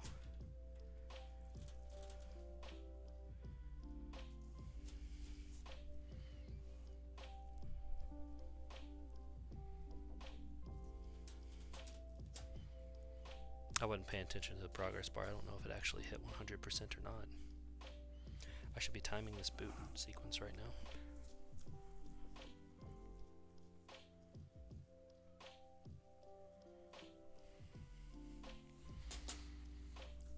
What do you say we're at? 12 seconds?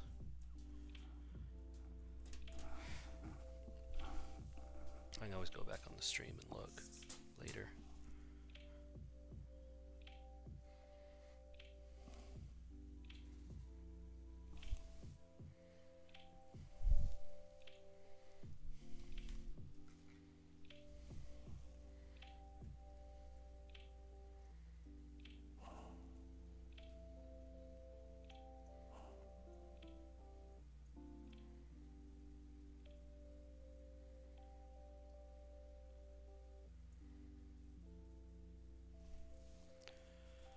Oh man, these boot times are unreasonable.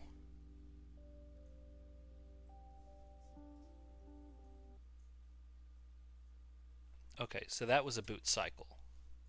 It's rebooted itself again since then, so let's actually lap that and see what we get. I really lapped that at 5982. Wow.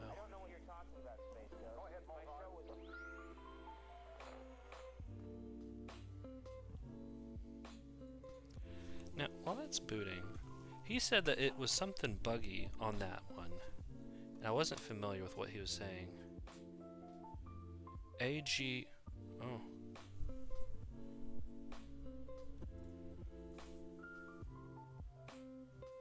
$31.42. You know what? That's getting there. I would like to see, you know, sub 15, but 30 is, you know, especially for what this thing is going to be doing, that's reasonable. Still going to see if I can do better, but real quick, let's see what this ASGA thing is. They were saying that this was buggy on the version that we were just on. Not entirely sure what that is.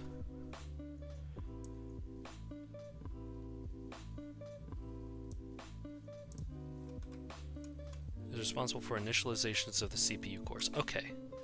Alright, so let's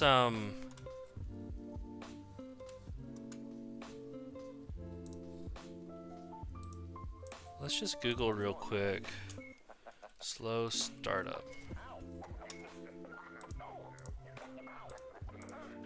Slow booting time. Let's see what this is all about. Wow. Okay, so he's actually getting to the login screen in that time. But yeah, 10 seconds would be phenomenal. I'm looking for that too. Can anyone tell me ways to improve load time via BIOS settings? If anything could help troubleshoot specific issues. So he's on the Tomahawk. We're not on the Tomahawk. Yeah, Samsung NVMe's, that's what we're using.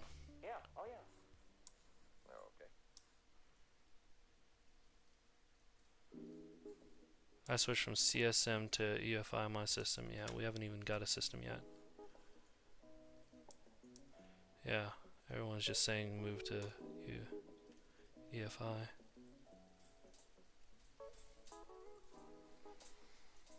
There's no real reason now to reset the CMOS because we just flashed the BIOS, right? So like, do you think maybe the CMOS has some residual settings in it still? Like, I would imagine that would be reset with the BIOS update. I guess,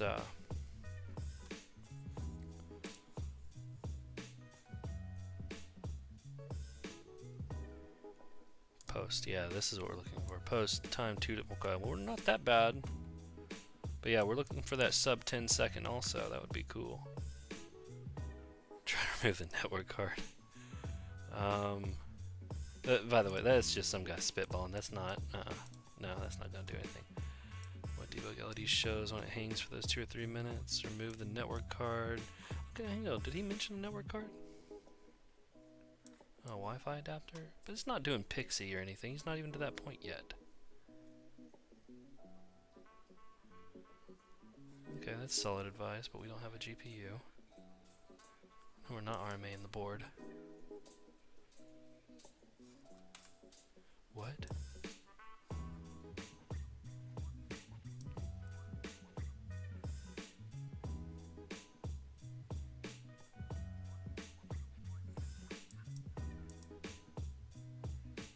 Okay, well, I mean, we can try clearing the CMOS, I guess.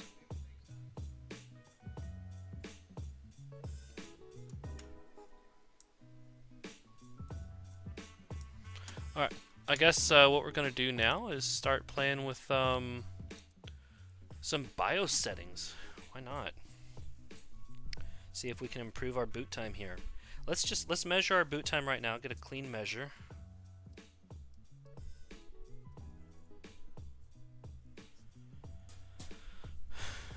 So I'm hitting the reset button now. It'll get a head start. So we get to. If we get to sub 15 seconds, we'll call it, I'll install Windows, and we'll be done. But right now, I still think it's about 29, 31 seconds. Wow, okay. That was close to our mark, actually. Let's just take a look, see what's there. You know what? I wonder if that has anything to do with it. I had that plugged in. Let's,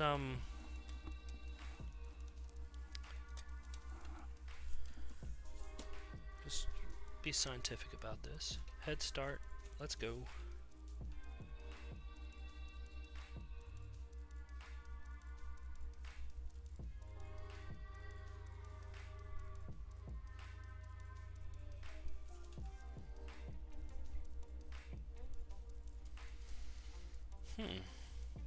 Okay, I can live with that.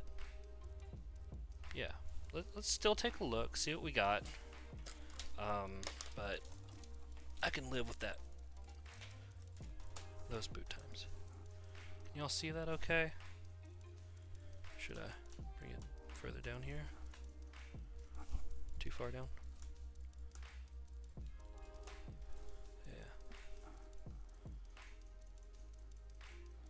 Sorry, I should get a capture card. Alright.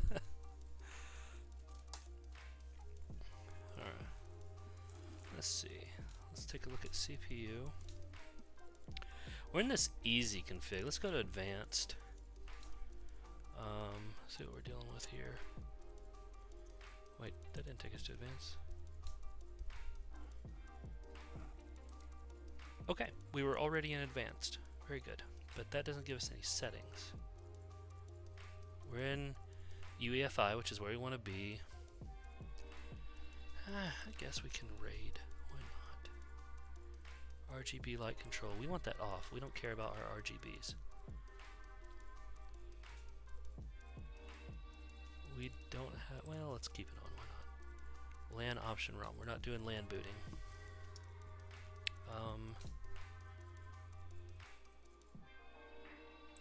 Memory. Alright, we have all 128 gigabytes of our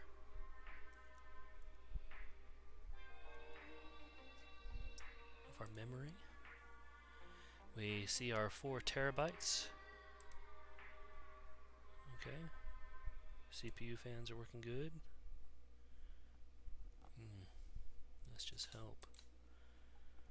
Alright, so we have...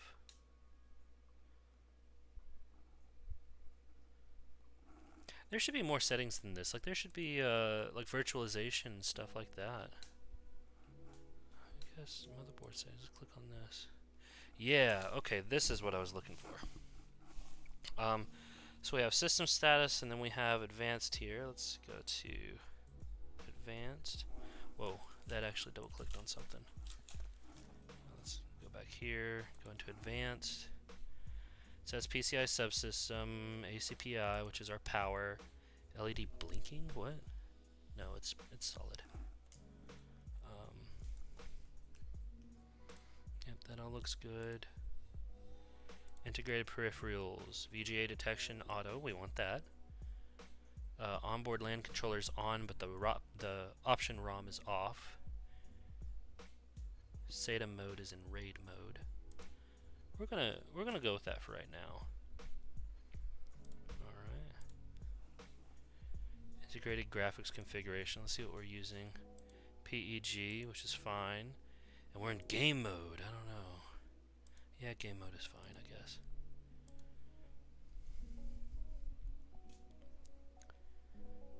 Windows OS configuration. What's this?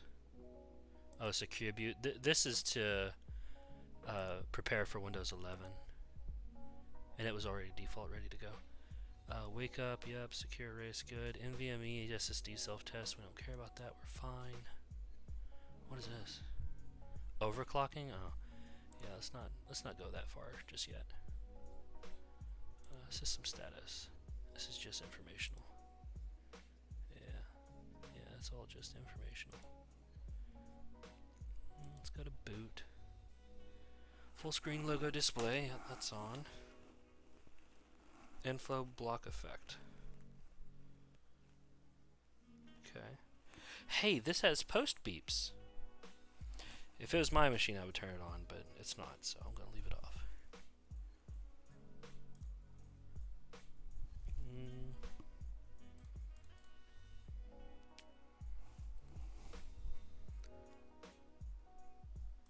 Board Explorer. Whoa, that's cool. They have a actual diagram of your motherboard here.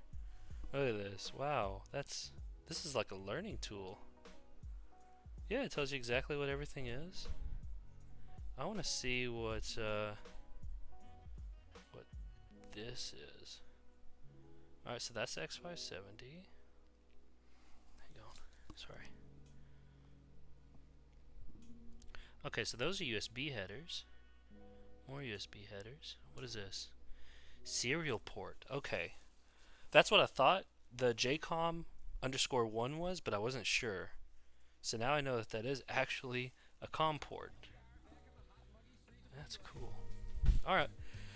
Well, you know what? We're kind of under that 15-second mark I wanted to be at without really making any changes. There should still be an area to do virtualization enabled. I just want to make sure that's on, because with the amount of memory in this machine, if they need to be able to run a VM, that should just be ready to go out of the box for them. It's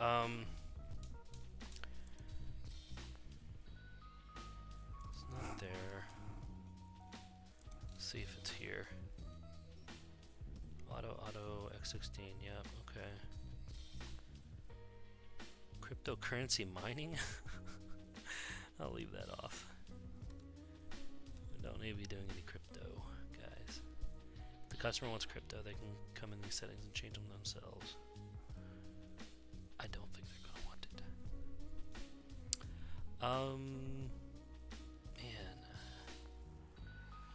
I was really hoping to see, like, virtualization or something. I don't know if Ryzen just has that out of the box. Trusted computing, hang on.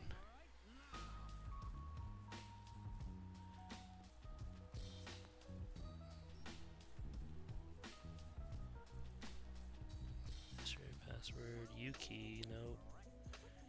Hey, chassis intrusion. It does have chassis intrusion. So I need to figure out where that plugs into the motherboard and hook it up for them, because they have the limit switch.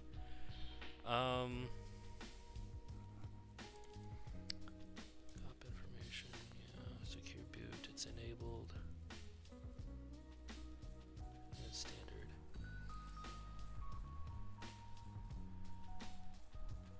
Power management.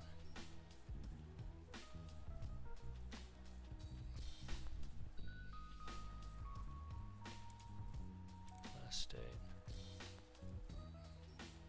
Super IO configuration, yeah, okay.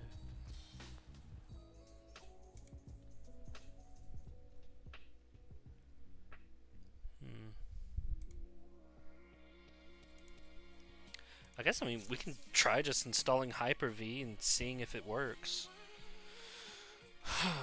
So that was my D-bin USB.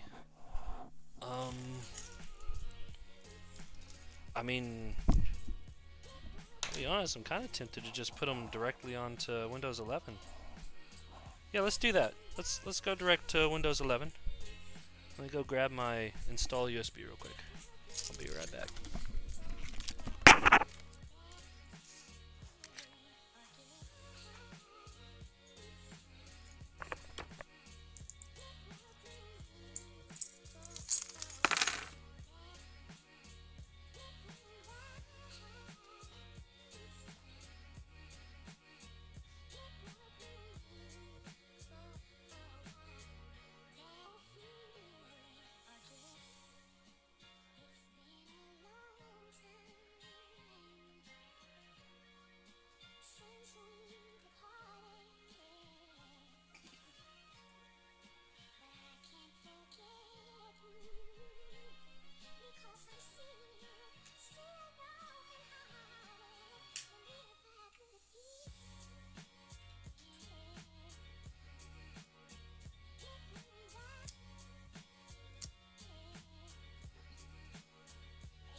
Okay, those boot times are going to be great. Less worried about that now. So let's go ahead and go for it. I wonder, since I put the SSDs in RAID mode, how they show up in this install. Alright, so it's asking for the product key. I'm just going to say I don't have one. That'll let me get through it for now. We're going to do Pro. Not Pro in, just Pro. Microsoft has great documentation on what the difference is, if you're curious. So I'm going to do a custom install. Yeah, okay, so I see two different disks here.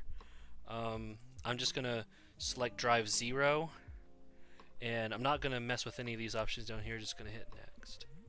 It will build out my partitions automatically for me. There we go. And then we'll just leave that that other SSD. Excuse me. We'll leave that other SSD as some additional storage they can use. I should be timing this. Like, how fast does it take for a Ryzen 7 to install Windows 11?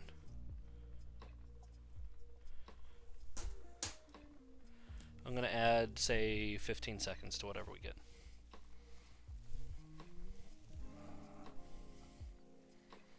Oh man, that's really saturated. I'm sorry, I can't change my white balance on the fly like most people can. You know what I probably could do though? Yeah, let's do it. Does that help? Kind of looks like it makes it worse.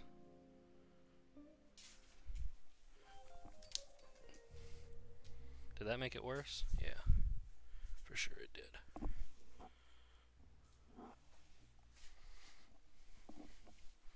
One minute.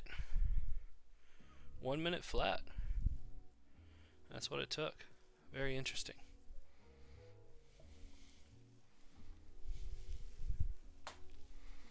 Now it's going to go through the typical, like, installing devices and then, like, you know, user setup and whatnot.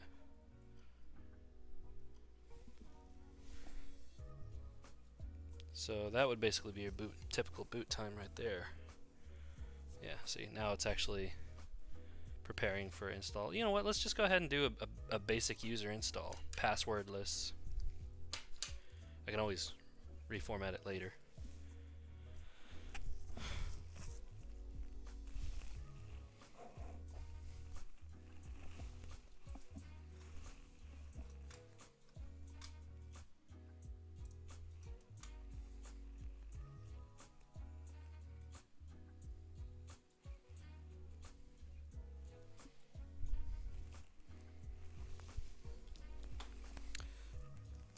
Guess I don't really need these anymore. And I can put my wedding ring back on. Love that.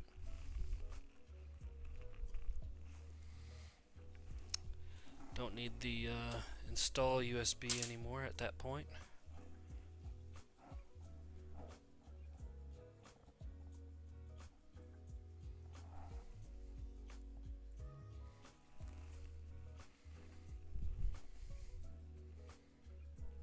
See, now it's already in Windows 11. That is a Windows 11 prompt there. So that's your boot time. Alright, cool. Let's go through some prompts here. Yeah, sure. United States. US. Skip. We don't have any more keyboard layouts. Ethernet is not connected. Wireless is not connected. I don't have internet. We'll continue with the, quote, limited setup. We're just going to put user as the username, and password we're just going to leave empty. I do not recommend this for your own builds, but I'm just testing things out here. I mean, we don't have any internet. What are you going to do with any of that? We'll leave it on. Why not? Doesn't matter. Hi. Wonder how long this will take. Let's see.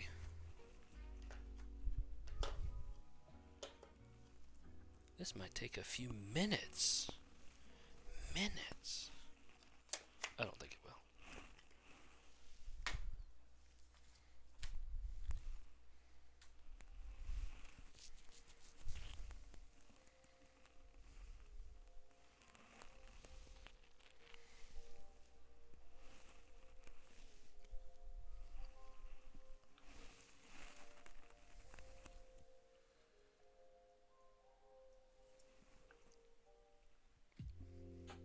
That's fancy. They put a animation on this one.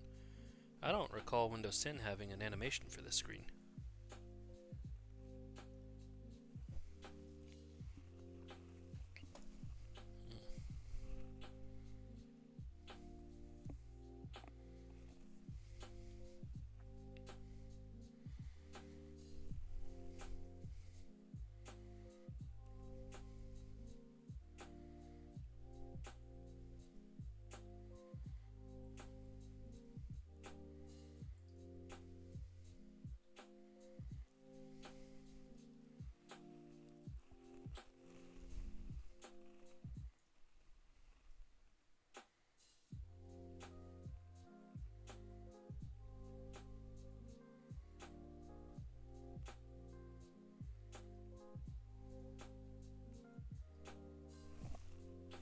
And we're done. We are in, folks. We have a fully functioning Windows 11 PC on. And that took us, you know, we'll call it 10 minutes. Why not? Well under 10 minutes. That's not what I wanted to do.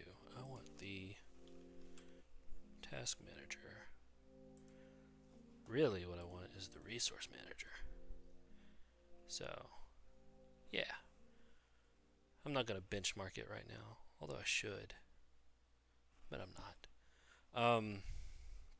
Yeah, 8 cores, 16 threads, 128 gigs, 2 SSDs, 1.8, 1.8, yep.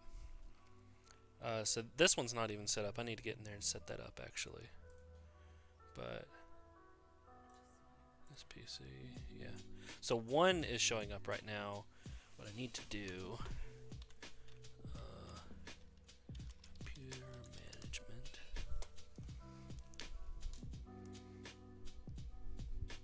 Yeah, so now it's already detected that we have our second disk here not set up yet.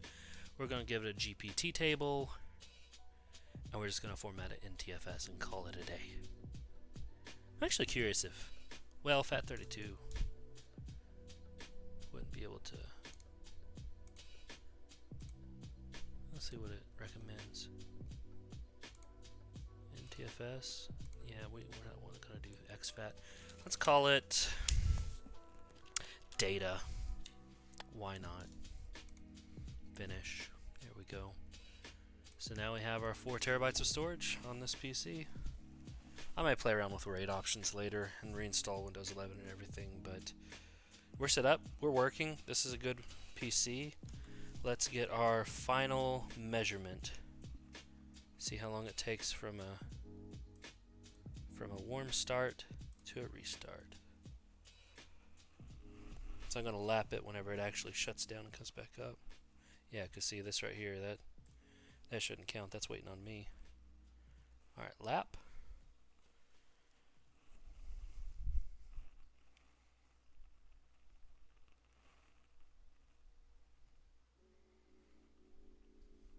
Lap.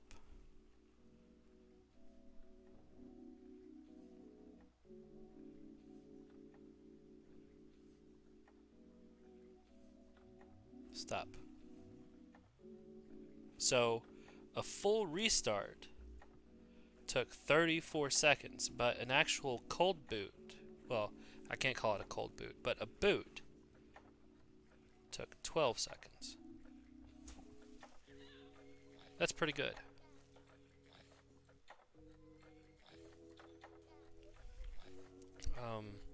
I'm not counting the user profile because as this computer goes, it's going to change over time. This is a bare bones one, but it's probably still trying to like set up those advertisement IDs and do location, and it's also probably trying to get on the internet. And since I'm not on the internet, all that stuff is failing, and it has to wait for it to time out. It's a mess. And I could disable that, and to be fair, it does give you the option to do that when you install Windows 11, but I guess now let's shut down.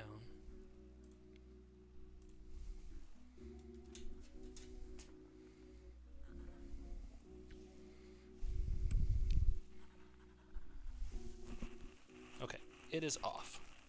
We are going to give it the head start.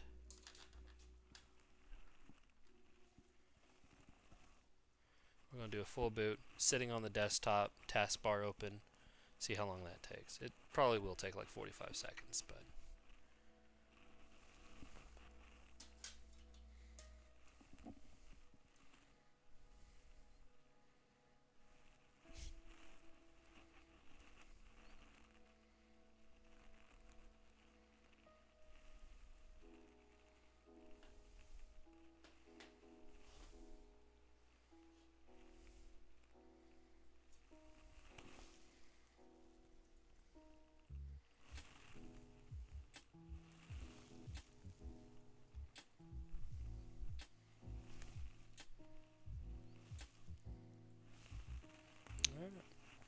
there we go, there it is.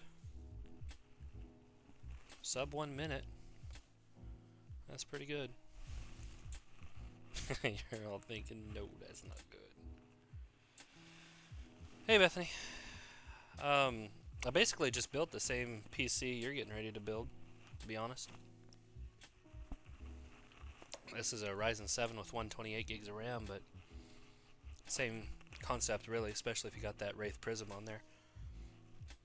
I recommend Brian watch it. He knows what he's doing, but anyway. I was just getting ready to shut down because we just finished.